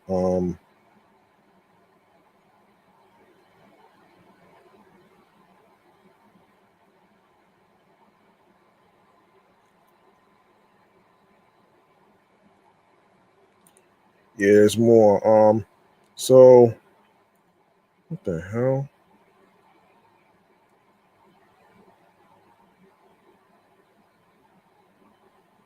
Succession is required. Oh boy, this is crazy, man. Yeah, you know what? Hold on. Let me see if there's a way for me to.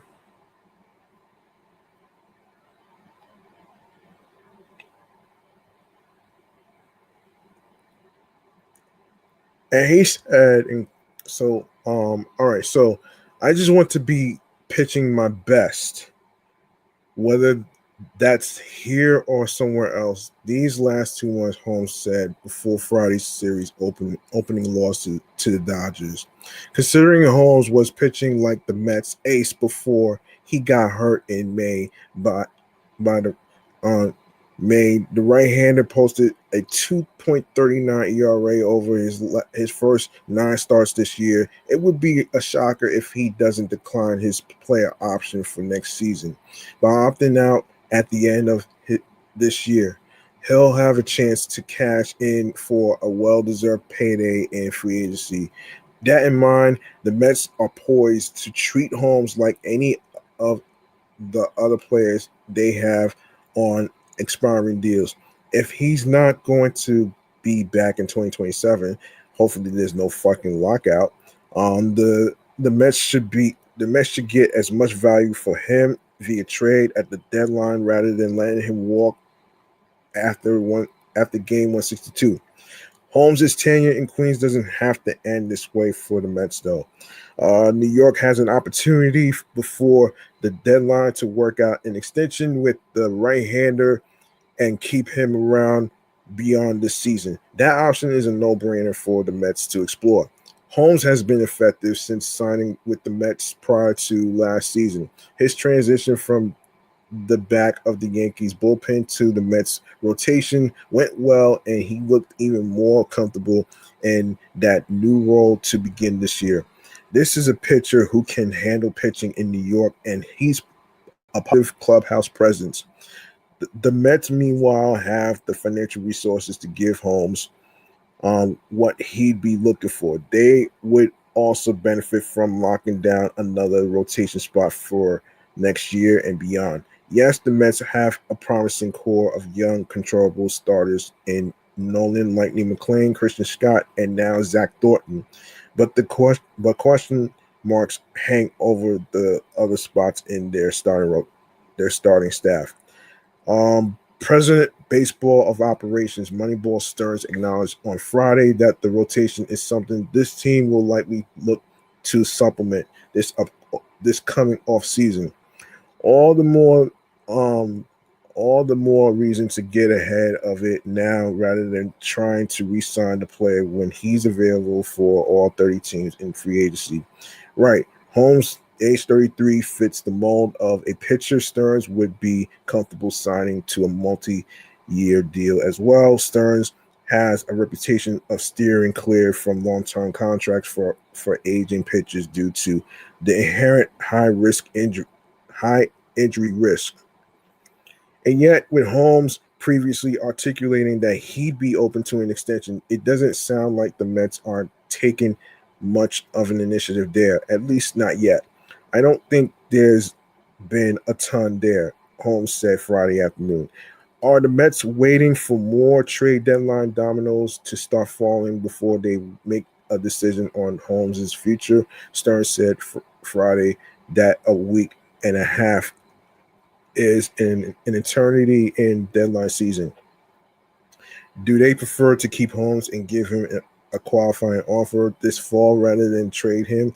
Holmes would then have a choice to take a 1-year deal worth $23 million to return to the Mets for next season. If he declines and signs elsewhere, the Mets would get draft compensation. Let me tell you something. I want to say this though, man. I want to say this though. And the reason why I'm going to say this is because of a question that Max Goodman just said. And the question on NJ.com, he's asking, are Mets making a big mistake with Clay Holmes ahead of the trade deadline? I will say this though. Trading away one of your best starters of the Mets, Clay Holmes, to a different team like the Brewers or any other team whatsoever, I feel as if this is like a fucking desperate move.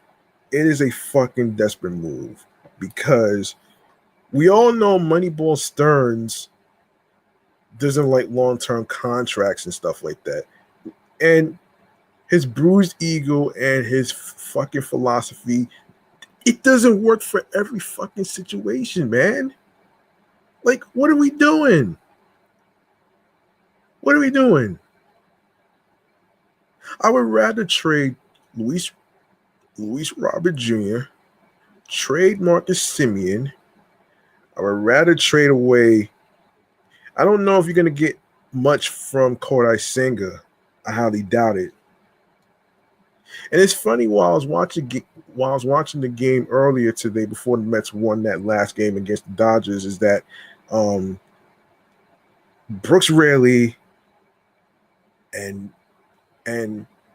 possibly fucking Jared Young are in trade talks. Like, what? What the hell? Jared Young has been playing good at first base compared to Brett Beatty, who plays other positions in the infield, second base and third base. You know what I'm saying? So it's just this shit spells fucking desperation, okay? Even if you were to trade Clay Holmes, what are you going to get anything back in return as far as value? There's no guarantee that you're going to get prospects and starting pitching. There's no guarantee because there aren't any starting pitching and other prospects that's like basically available. Like, you can't really guarantee that. The same way there's no guarantee when it comes to the stupid decisions that the front office makes.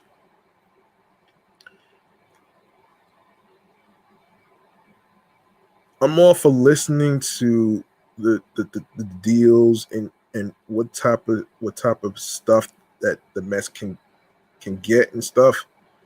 But at the same token, some of the Mets fans do not trust Moneyball Sterns. And the reason why they don't trust him is because of the fucking nerd boat analytics department. That's right, I said it. The nerd boat analytics. I remember I actually brought this up to like maybe one or two people on YouTube. Barry Grant Jr. from Queens Get the Money podcast, who also covers the Mets, and alongside with Alfred from the Metropolitan Report podcast. And although sometimes you need to rely on analytics, but how much more do you have to rely on analytics as far as like the numbers and stuff like that? The numbers doesn't dictate how a person a person is good. It does not. With a naked fucking third eye, you can tell that there's talent. But unfortunately, in baseball, analytics is probably going to be here to stay. And we also got to remember that baseball is fucking unpredictable. There's no and I always gotta say this though. We forget that baseball is a mental sport. Whether you win or lose, it doesn't matter. It does not fucking matter. You can't please every single Mets fan and try so hard to make them happy, but you're not making yourselves happy. You feel what I'm saying? And at the same time, you got to do what's best for you. Don't worry about the Mets fans. They will come around. And I'm pretty sure they will come around in some of the games, regardless of the craziness, and the crazy ideas of doing Mets protests by Citi Field and stuff, which I feel like that's not going to work, because at the end of the day, the Mets team organization as a product is part of the economy. You don't want to you don't want to ruin that based on insecurities and everything else in between. You know what I'm saying?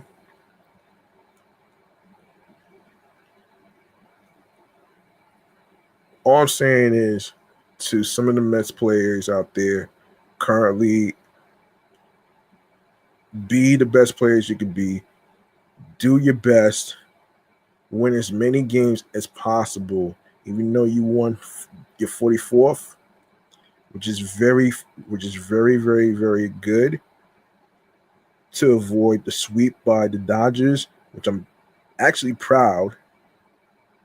I'm actually proud of two people, Tyrone Taylor and Marcus Semien, with 3-run homers. And there you have it.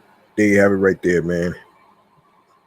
And that's a good question by Max Goodman, man. And if you haven't noticed, he's also a reporter. He's also a sports reporter and a writer for NJ.com.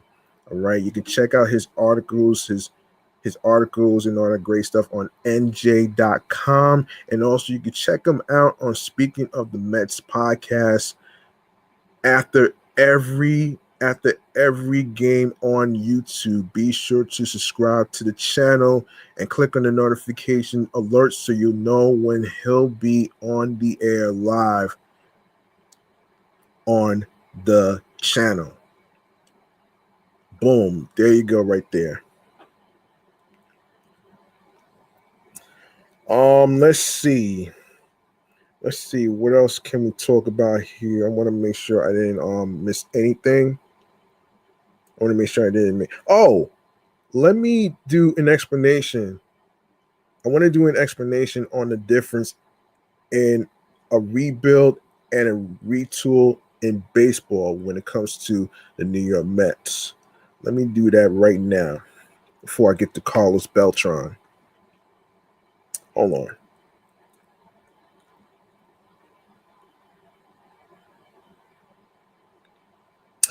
Before I do that, I think it's also a big mistake to trade away Luke Weaver. He's one of the best relievers in the 8th inning that you ever had. You know what I'm saying? So yeah, there you go right there. Carlos Beltran was also inducted into the Hall of Fame today in Cooperstown, New York. For those of you who may not know what Cooperstown is, it's basically in upstate New York, which is pretty far from Syracuse.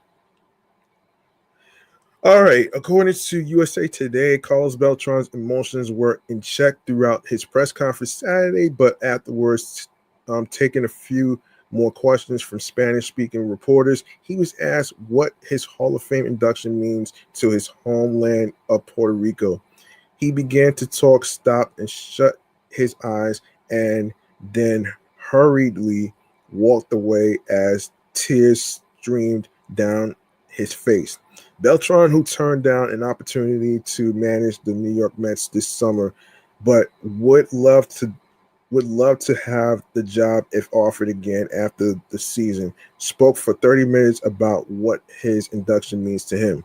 He grew up in Puerto Rico and believed that one day he'd become a professional baseball player, but never ever did he imagine that he'd be a Hall of Famer. It never really dawned on him until July 26, 1999. This was the day his Kansas City Royals were in Cooperstown playing a Hall of Fame exhibition against the Texas Rangers in honor of George Brett, who was being inducted along with Nolan Ryan, Robin Yount, and Orlando Cespedes. Beltran, who was in his first season, was asked by Brett that day if he had ever met Cepeda, his hero. Beltran told him no, and that he was too shy to introduce himself. So Brett volunteered. Beltran even brought a baseball for Cepeda to sign. They walked up. Brett made the introduction and says to Cepeda, in quote, "Let me introduce you to the Hall of Fame, the next Hall of Famer from Puerto Rico. His name is Carlos Beltran." Beltran was speechless. I'm like, "What are you doing? You are introducing me as a Hall of Famer," Beltran said. "I don't think that's a good statement, George." And George said, "Well, Carlos, everything is possible. Everything is possible in life if you play hard. And if you continue to play good, and if you continue to develop yourself, this is a chance that you could be here." It stuck with Beltran his entire career. End quote. "That was always in the back of my mind," Beltran said. "I always thought about what I need to do to get better, so I always had the attitude of improving every year. Every year I did an evaluation of how I did it and how I played the game and what I need to improve. I worked on it, got better, and here I am, a Hall of Famer. A starstruck this week seeing Reggie Jackson, Johnny Bench, and Juan Marico in the halls of the Altasaga, the Altasaga Hotel. It's kind of overwhelming," Beltran said, "and at the same time, it makes me feel proud about my journey as a baseball player to be able to end up in this position." And hopefully, Beltran says his journey will lead others from Puerto Rico to follow in his footsteps. He said, in quote, "There's no doubt that every generation has responsibility," Beltran said, not only to play the game, but also to promote the game and to try to impact the community that you come from. In my case, coming from Puerto Rico, I feel very proud because there were a lot of guys in front of me that really created a better path for me. Because of their effort, I hope that I have done the same for others, being able to inspire them, being able to motivate them.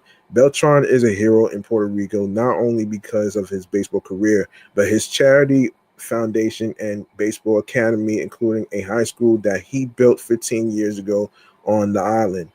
"I feel very proud of the job that I do with my foundation," he said. "We help a lot of people. We believe in the game. We believe in the sport. We believe in opportunities. The most important thing that I try to promote is education. It's so hard to have a long career in the game, but we all can have incredible career through education." And when he talks about Puerto Rico in his speech with his family gathered in front of him, it made me difficult to keep his composure. I don't know how it's going to be for me when I get to see my mom and dad in front of me and get to talk about them. He said, the Hall of Fame is something that doesn't happen to everybody. God chose me to be in this position and to use the platform that He's given me to continue to motivate others, to get involved more in the community, and to continue to promote the game. That's what I care about the most. In other Carlos Beltran news, according to Forbes, before I go on to sports rundown, um, Carlos Beltran will look out toward the crowd on the stage behind the Clark Sports Center on Sunday, and it will be which is today actually, um, will be a bittersweet experience. He'll be inducted into the National Hall of Fame along with Andrew Jones and Jeff Kent. It's a singular moment one Beltran wondered if he ever experienced. He made it in his third try in January, receiving 84.2% of the 425 ballots filed by eligible members of the Baseball Writers Association of America. Jones earned 78.4% of the vote. The baseline is 75%. Kent was last elected last year by the 16-member Contemporary Baseball Era Committee. I thank God for that, Beltran said in a Zoom call with um, double B W double A members this past Monday. I appreciate all the reporters that voted for me, and for those who didn't vote for me, I also respect their perspective, how they made their judgment. That being said, I'm going to enjoy this moment. I'm going to continue to be who I am. I will continue to believe in baseball, share what I've learned, and take responsibility for the good decisions and bad decisions I have made. Um, Beltran was entangled in the Astros sign stealing fiasco of 2017. That was a bad decision. The Astros defeated the Dodgers in the 7-game World Series that is forever tainted. The active players were given immunity to cooperate during the investigation that ensued. The coaches, managers, and executives were not. Beltran was no longer active on November 19, 2019. He was named manager of the New York Mets. Then he lost that chance when Major League Baseball issued its scathing report on January 13, 2020. Beltran was the only player named.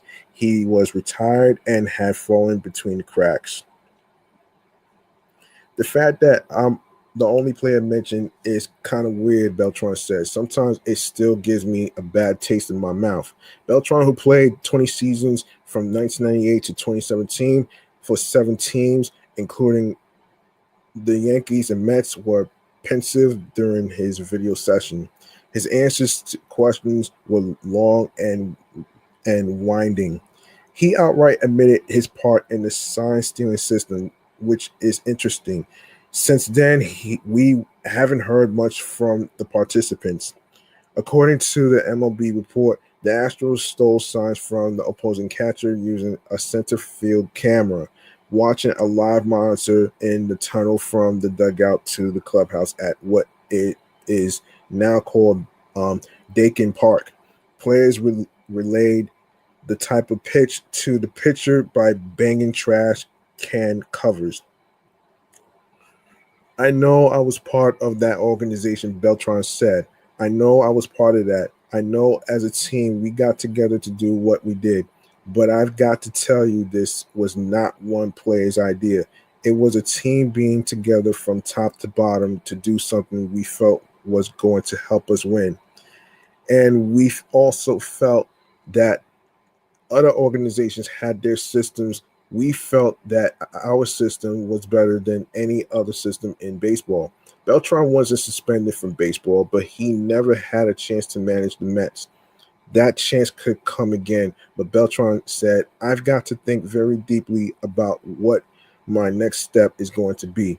At the time, he knew he was toast.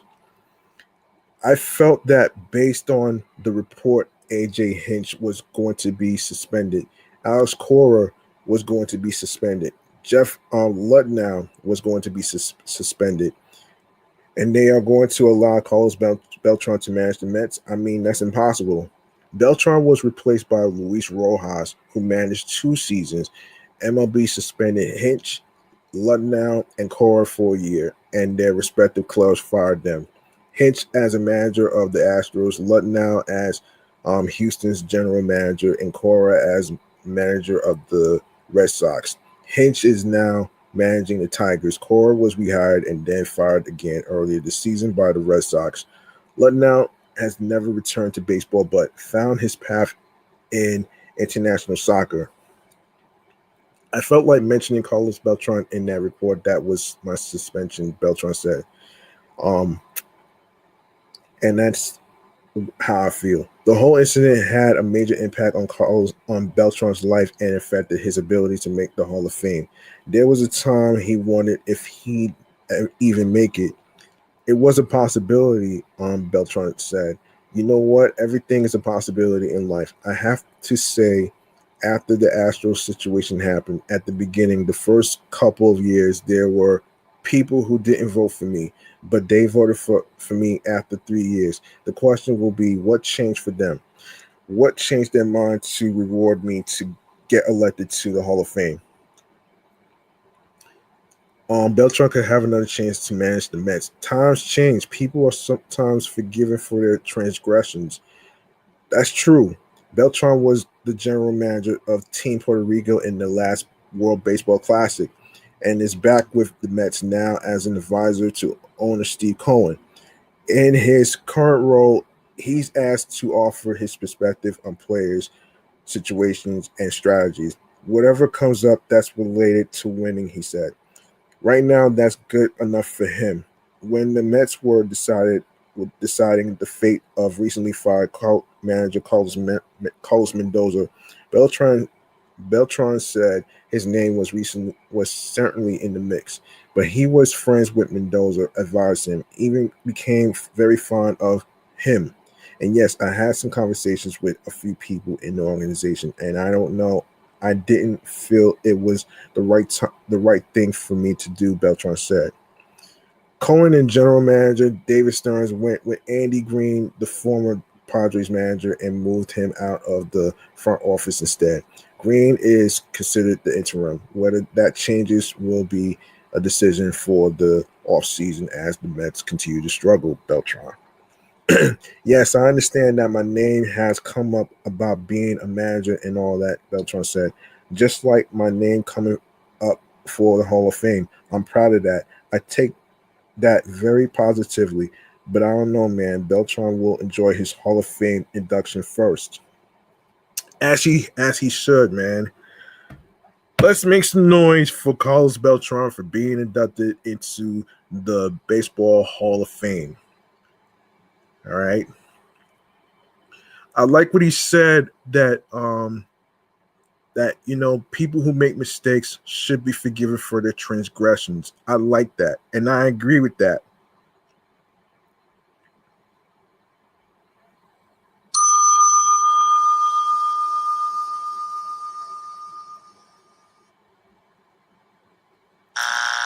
Oh, sorry, wrong one.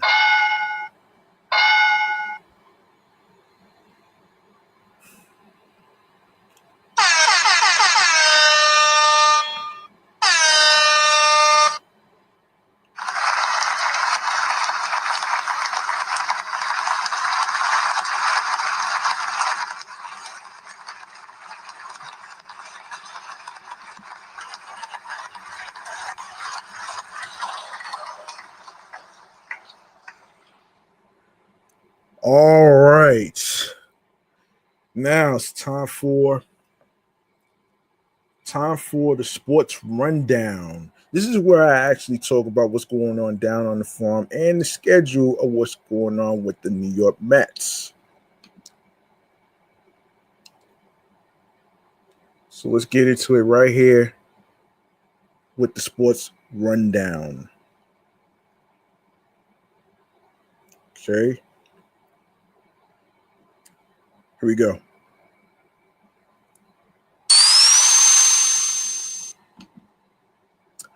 Okay, first and foremost, let's talk about what's going on down in the farm, right?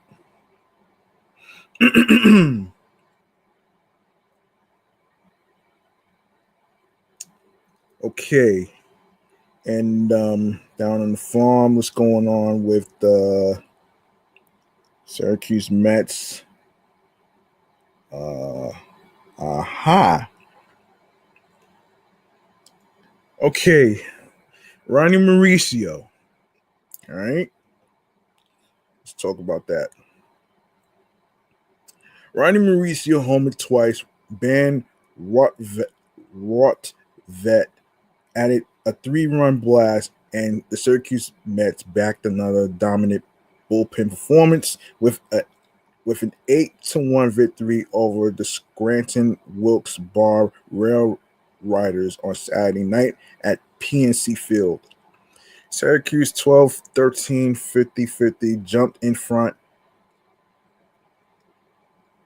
in the opening inning. G1 Bay singled before running Mauricio launched a 2-run homer to right center field, his 10th of the season, giving the Mets a 2-0 lead. The Mets broke the game open in the third. Ryan Clifford doubled and Christopher Morel walked before Ben Rotvet crushed a 3-run homer to right center, his 6th of the season, extending the lead to 5-0. Scranton Wilkes Barre 15-9, 52-46 scored. 52-46 scored its lone run in the bottom of the third when Marco Luciano singled home George Lombard Jr., trimming the deficit to 5-1. Syracuse answered immediately with the fifth. In the fifth, MJ Melendez walked and stole second before Ryan Clifford lined an RBI single to center. Clifford later stole second and advanced to third on a throwing error before Ben Rotvet added an RBI. Ben Rotvet added an RBI single to make it 7-1.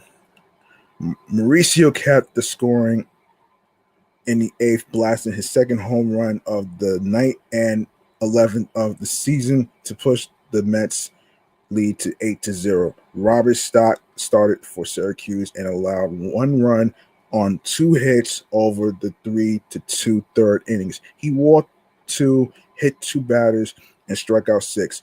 Jonathan Pintaro followed with 1 2/3 hitless innings, striking out 1 while hitting 1 batter. Matt Turner allowed 1 hit and struck out 2 over 1 2/3 scoreless innings. Daniel Nunez worked a scoreless 8th, allowing 1 hit and 1 walk while striking out 2, before Dylan Ross retired the Rail Riders in the 9th with 1 strikeout. The Syracuse bullpen combined for 5 1/3 scoreless innings, allowing 2 hits and 1 walk while striking out 6. The bullpen has now pitched 18.2 consecutive scoreless innings. Mauricio finished 2 for 5 with 2 home runs, 3 RBIs, and 2 runs scored. Rotvet went 2 for 3 with a 3-run homer, 2 RBIs, 2 walks, and a stolen base. Clifford collected 3 hits, scored twice, and drove in a run.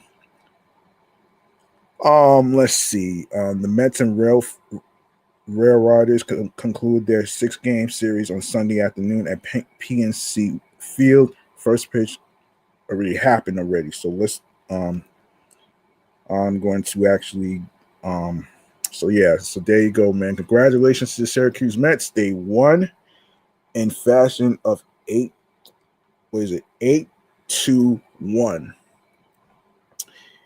And let me see what else to talk about.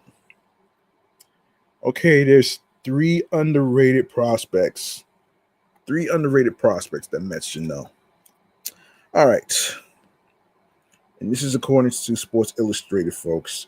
The Mets have been bullish on their minor league rosters over the past few years. Their farm system was headlined by promising young talents such as Carson Bench and Nolan Lightning McClain. With Bench and McClain graduating to prospect status along with AJ Ewing, aka The Flash, the Mets farm system has been left feeling almost barren. The results speak for themselves. Um, Mets minor league teams have taken a major step back this season. The Binghamton Rumble Ponies and Brooklyn Cyclones, each of whom won a league title last season, are among the worst teams in their respective leagues this year. Arguably, the Mets' number one overall prospect, Jonah Tong, is sporting an ERA north of 5.50, well past the halfway point of the AAA season, leaving much to be desired. The top level talent may not be there right now, but the Mets farm system is still littered with prospects whose futures are filled with potential. Some of them, like lefty pitcher Zach Thornton, who's going to start the next game tomorrow, have made themselves known by reaching the major leagues and having success. Others are still flying under the radar. The Mets are expecting to add significantly to their farm system ahead of the trade deadline, which will only continue to shift focus away from the lesser known prospects in the farm system. Before they begin their overhaul, there are three Mets prospects all fans should familiarize themselves with before the end of the season. Davio Hurtado, left-handed pitcher, is a 21-year-old undersized lefty who joined the Mets in their 2023 international signing class. He struggled in his first taste of professional ball in 2024, earning a 6.32 ERA and 8 starts in the Florida Complex League. But he settled down nicely in 2025 with a 2.06 ERA in 18 appearances across rookie ball and low A. Hurtado has carried 2025's success into 2026. In 14 appearances between low A and high A, he owns a 2.33 ERA. In just his tenure with the high A Brooklyn Cyclones, he has a 1.80 ERA in 10 appearances. Perhaps Hurtado's greatest strength is his control of the strike zone. He owns a 0.833 whip on the year and just a 0.756 whip with Brooklyn. He pounds the zone with a mid-90s fastball and generates whiffs and weak contact with with an above-average slider and curveball. Because of these traits and his dominance on the mound the past 2 years, Hurtado bears watching as a pitcher that could fly through the system quickly. Number 2, Chris Suero. When the Mets think of their prospects as at catcher, Kevin Parada is the name most would think of first. Parada, despite experiencing some success in AAA this season, has not lived up to his potential at all as a first-round pick. Chris Suero, on the other hand, has exceeded many of the expectations placed on him when he signed with the Mets for just $10,000. $10,000. $10,000. Not even joking. $10,000. $10,000. I'm not even joking.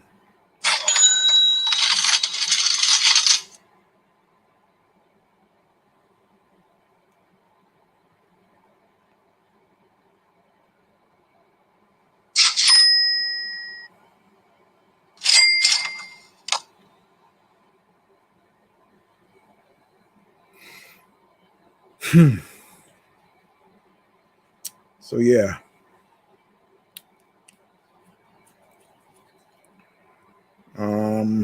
Let's see. Where is that? Yes. Suero is a catcher who dabbles at first base and in left field, despite playing more of an unathletic positions on the diamond. Suero has great speed and is an adept base stealer. He stole 20 bases in 2024 before snagging 35 last year. He's already up to 24 this season in Double A. Arguably, the biggest weakness is his hitting ability. Suero's hitting under the Mendoza line in 2026, and he has a career average in the 220s. He makes up for his lack of hitting skills, however, with great on base skills and power. He has an on base percentage hovering around 350 and a slugging percentage just south of 400 this season. Both numbers on par with his career numbers. Suero is relatively new to the catcher position, but he has a powerful arm that leads to decent pop times. If he develops his defense, that will determine his ceiling. For now, his offense and speed have him in a good position. Number one, Ryan Lambert, right-handed pitcher known as a flamethrower who can touch 100 miles per hour with his fastball, burst onto the scene in 2025 with a 1.62 ERA in 46 games between high A and double A. Coming into 2026, he was seen as a dark horse option to make the Mets bullpen out of spring training. Instead, he has spent the season at AAA, where he has struggled mightily with a 6.35 ERA. That has certainly lowered his stock, and he's probably escaped the minds of many Mets fans who gawked over him in February and March. Nevertheless, his poor ERA doesn't tell the whole story. Before going on the injured list on July 11th, Lambert had walked 23 batters in just 22 and two-thirds innings this season, an unsustainably high rate. He has landed on the injured list multiple times, so that could certainly explain his wildness. He has still generated a ton of strikeouts, striking out 11.9 per 9 innings this year, which is actually below his career average. If Lambert can get healthy and keep the wildness somewhat in check, he can easily revert to a sub 2.00 ERA. Flamethrowing reliever, the kind no batter wants to stand in the batter's box against. His path to the major leagues isn't as blocked as it may seem, but his health is of the utmost importance. I want to get to. Let me see. I want to get to. Hold on. I want to get to. Here's what I want to get to. All right, so, and according to Mesmerize, while it was mesmerizeonline.com, it was a relatively quiet day for most of the top Mets hitting prospects. Trey Snyder continued his breakout campaign. He finished his day 3 for 4 for the St. Lucie Mets, driving in 3 and coming up with a clutch 2-out, 2-run double. He's now hitting 446, 484, 696 with a 1.180 OPS in July, and a promotion to High A Brooklyn seems imminent. AAA Syracuse 48, 49, 5. Scranton WB 51, 44, 4. Ryan Clifford 0 for 4 with 2 strikeouts. MJ Melendez 0 for 2 with 2 runs and 2 walks. Ronnie Mauricio 2 for 4 with a home run, RBI, 2 walks, and 2 runs. Ronnie Mauricio, yeah, I already mentioned about Ronnie Mauricio crushing 2 homers actually. That's crazy though. Yeah, 2 homers actually. Yeah, his 8th, 9th, and 10th of the season. Uh, yeah, Ryan Clifford continues to struggle at the plate. Hitless in his last 5 games. Alfredi Gomez, 0.2 innings pitched, 3 hits, 2 errors, no walks, and 1 strikeout. Dan Hammer, 1.1 innings pitched, 1 hit, no errors, 1 walk, and 3 strikeouts. Matt Turner, 1.1 innings pitched, 1 hit, 1 error, 1 walk, and no strikeouts. Gio um, Gio Zaniga, 1.0 innings pitched, no hits, no errors, 3 walks, and 2 strikeouts. Daniel Nunez, 1.0 innings pitched, 1 hit, 1 error, 1 walk, 2 strikeouts. Joe Jocks, 1.1 innings pitched, 1 hit, no errors, no walks, 1 strikeout. Dylan Ross, 1.0 innings pitched, 2 hits, no errors, no walks, 1 strikeout. Ben Simon, 1.0 innings pitched, no walk, hold on, no hits, no errors, no walks, and 1 strikeout. Daniel Nunez continued his rehab program, giving up 1 run while striking out 2 and walking 1 in an inning of work. A small sample size, but the right-hander is pitching to a 5.40 ERA in 4 games with Syracuse this season. Oh boy. Double A, Binghamton, 2, Portland 1.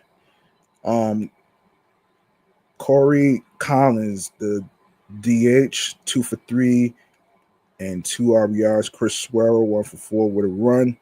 Mike Tautman, 1 for 3 with a walk. 2024 6-rounder Corey Collins notched his first multi-hit game with the Rumble Ponies since being promoted. Mike Tautman reached base twice as he continues to work his way back to Queens from a torn meniscus.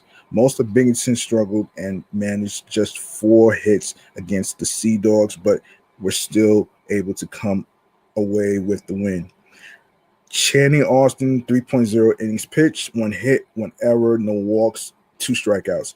Dennis Correa, 1.0 innings pitched, no hits, no errors, no walks, 2 strikeouts. Dakota Hawkins, 3.0 innings pitched, 3 hits, no errors, 1 walk, and 2 strikeouts. Brian Matoya, 1.0 innings pitched, no hits, no errors, no walks, and 1 strikeout. And Carlos Guzman, 1.0 innings pitched, no hits, no errors, 2 walks, and no strikeouts. The Rumble Ponies bullpen combined for 6 innings of shutout work, with Dakota Hawkins contributing 3 scoreless innings. High A, unfortunately, Brooklyn Cyclones lost to the Jersey Shore. Jersey Shore leads 5, Brooklyn 3. Colin Hawk, 1 for 4 with a run and a walk. Jonathan Henriquez, 2 for 4 with a run and a double. Davidson Gutierrez, 1 for 4 with 2 RBIs. Mitch Voigt, 0 for 3 with a run. Jonathan Henriquez had a great night at the dish for Brooklyn, picking up a couple of hits, including a double. Colin Hawk reached base twice and scored a run. Meanwhile, Mitch Voigt has cooled off after his 3-hit performance last Friday. After tearing it up in June and hitting 305, 426, 476, Voigt is only producing a 178, 327, 311 line through 45 at bats in July. And David Davio Hurtado, 4.0 innings pitched, 4 hits, 2 errors, 3 walks, 4 strikeouts. Kevin Herget, 2.0 innings pitched, no hits, no errors, and no strikeouts. Parker Carlson, 1.0 innings pitched, 1 hit, 1 error, 1 walk, and 1 strikeout. Christopher Gomez, 1.0 innings pitched, no hits, no errors, 1 walk, no strikeouts. Ryan Dollar. Oh, wow. 0.1 innings pitched, 1 hit, 2 errors, 1 walk, and no strikeouts. Oh, wow. That's very interesting. All right. Now that I got that out the way, I want to actually remind y'all about the Mets schedule. I want to remind y'all about the Mets schedule and who are they playing next. So, as I got that down in my notes, according to this actually, so on Monday tomorrow they play against the. So hold on. So the Braves play against the Mets Monday, July 27th, Tuesday, July 28th, both at 7:10 p.m. on SNY. Wednesday, July 29th, Braves versus the Mets at 1:10 p.m. on SNY. That's an afternoon game, folks. Thursday, July 30th, Marlins versus the Mets. They have a 4-game stint with the fucking Marlins. Thursday, July 30th, 7:10 p.m. on SNY. Friday, July 31st, Marlins versus New York Mets, 7:10 p.m. on Pix 11. All right. Check your local TV listings. Saturday, August 1st, Marlins versus New York Mets, 4:10 p.m. on SNY. Sunday, August 2nd, Marlins versus the Mets at 1:40 p.m. on SNY. Tuesday, August 4th, New York Mets versus the Guardians, 6:40 p.m., followed by Wednesday, August 5th, the same time, Mets versus Guardians, 6:40 p.m. on SNY. Thursday, on an afternoon game of the Mets versus the Guardians on SNY. Friday, August 7th, New York Mets versus Pirates, 6:40 p.m. on Pix 11. Saturday, August 8th, New York Mets versus Pirates, 6:40 p.m. on SNY. And Sunday, August the 9th, New York Mets versus Pirates at 1:35 p.m. on SNY. All right. So there you go, folks. That was your sports rundown. All right. I'm going to actually wrap up this podcast episode. I'm going to wrap up this podcast episode with I'm going to wrap up this podcast right now, actually, with this last segment. Hold on a second here. Let me set this up here.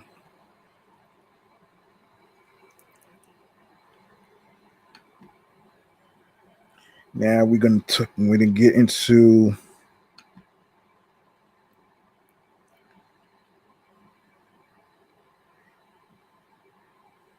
stream choices on the go. Let's do this.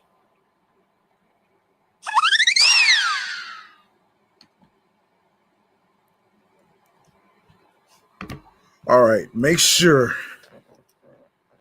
you follow Excellent Fun Vibrant Talks podcast, the Sports Edition show platform on Facebook alongside with Bluesky Social and alongside with Threads and Instagram. The same goes for my other podcast shows, the Entertainment Review Show, Meticulous Vibe Juice podcast, and alongside with my comedy Off the Meat Rack Chains New York Avenue podcast. And you can follow your host with the most G Money Stacks 555 in Queens, New York. And of course, for the time being, since I'm not able to put any episodes on streaming platforms, you can subscribe to the sports YouTube channel page by clicking on the subscribe button, and alongside with leaving a like and a comment on the sports topics. Tell me how you feel about the Clay Holmes situation in terms of him being traded. Is it a big mistake? And also the other sports topics that was talked about today. Tell me below in the comment section how you feel about it. Whatever, express yourself. All right, and hold on. Hold on a second, man. One more thing I want to do actually before I even get up out of here, man. I want to explain the difference. Actually, yes, the difference. Yes, did I even talk about that? I don't know if I talked about that, but there is a difference between a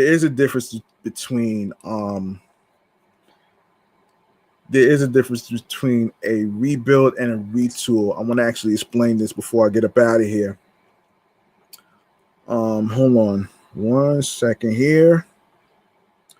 All right, the difference. Let me find it real quick. Let me find that shit.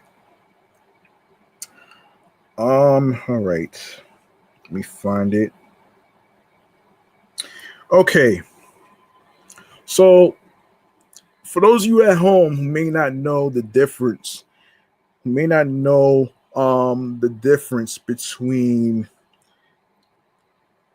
in a rebuild and a retool in baseball when it comes to the New York Mets. I want to actually break this down before I get up out of here. I want to actually explain this. Let's see. So the difference, I'm going to actually, let's see if I can find it. So if I can actually better explain this, actually. So, hold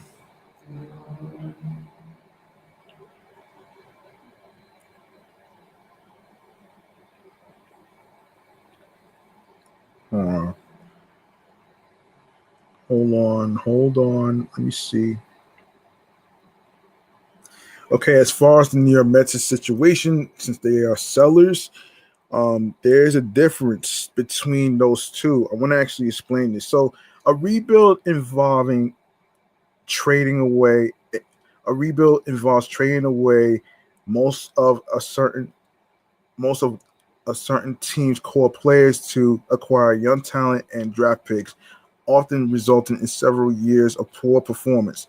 In contrast, a retool focuses on making adjustments to the existing roster to improve competitiveness without a complete teardown. I think they should do a retool, man. You know what I'm saying? I think, yeah.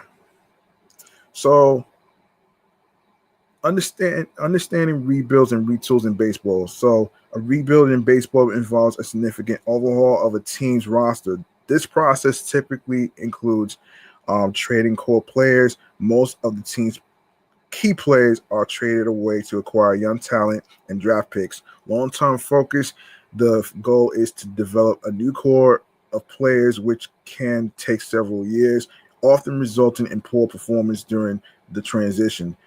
Example, teams of like the Houston Astros and Chicago Cubs have successfully rebuilt, leading to eventual World Series victories after enduring tough seasons. Retool is a less drastic approach compared to a rebuild. It focuses on improving the current roster without a complete teardown. Key aspects includes targeted adjustments. The team makes specific changes to enhance competitiveness, such as trading for a few key players or signing free agents, maintaining core players. Unlike a rebuild, the core of the team remains intact, aiming to improve performance in the short term. For example, a team might trade for a young player who can contribute immediately while keeping their star players. Okay, so there you go right there. Okay, so there you go right there. That is the explanation. So there you go right there. That is the explanation of the difference in a rebuild and a retool in baseball. So there you go right there, folks. So listen, I'm about to get up out of here. That's gonna do it for me. I'm your man G Money Stacks, aka the Gregonator. Rhymes went now or later, just like the candy. And I'd like to say thank you to every single one of you who tuned in and saw the link on Facebook, Bluesky social threads, and whatnot. If you saw the YouTube link to actually tune in and actually watch and stuff, I really appreciate that. And remember, the grind doesn't stop. Hard work pays off. If you want something, you have to earn it. It's not going to be given to you on a fucking silver platter. And of course, if you have goals and dreams in whatever career field that you're doing, and of course, including podcasting, of course, don't let nobody tell you there's no money into something if you're trying to build something. You know what I'm saying? These things take time. These things take time, man. You know what I'm saying? Also, let me just say this though. Be on your P's and Q's, find your niche creatively, mentally, emotionally, physically, and spiritually that gets you into your zone alongside with tunnel vision. And I want to actually remember this quote by Carlos Beltran, man.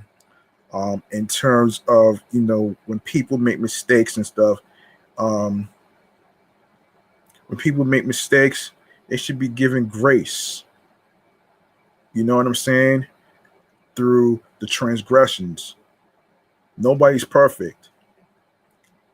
No matter what you go through in life, whether it's in sports, whatever it may be, just know that you're not perfect. You are a human being first. You're not a robot. You feel what I'm saying?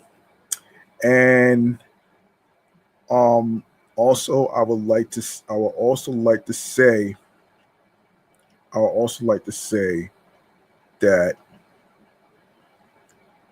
to those who got laid off, whether it's in the sports world, whether it's from ESPN, the NFL networks, as far as like Cam Newton, as far as like the cameraman, the producers, and the directors of the Good Morning Football Overtime and the podcast. So yeah, it is pretty rough though, man. You know what I'm saying? But hang in there. And like I said earlier, just because you're rich with a lot of money doesn't mean that you are invincible to a struggle. You're not invincible. So stop fucking fronting. And yeah, man, that's gonna do it for me. Stay tuned for Anthony Rivera's Subway to Shade podcast. And of course, it doesn't matter whether you win or lose. It's how you finish. It's not about finishing. It's not about finishing. It's how you finish, and it's how you play the game. All right. Peace and one love. I hope everybody had a good time at Citi Field and all the great stuff. Zach Thornton is going to be starting tomorrow's game against the I believe it's the. Let me just pull it up again. Actually. Yes. Zach Thornton is going to be starting against the Braves tomorrow on SNY around past 7 o'clock on SNY. Don't miss it. Peace and one love. Let's go, New York Giants. Let's go, New York Knicks, champions of 2026. Knicks in 5. And also, let's go, Mets. All right. I'll see y'all next time. Stay tuned for more new sports topics in the next episode. Peace out. One love. And I hope y'all have yourselves a good night. And of course, in the words of Ken Stars from the Tri-State of Mind radio show on Hot 97 with Linda and Ray Ray, have a good night, everybody.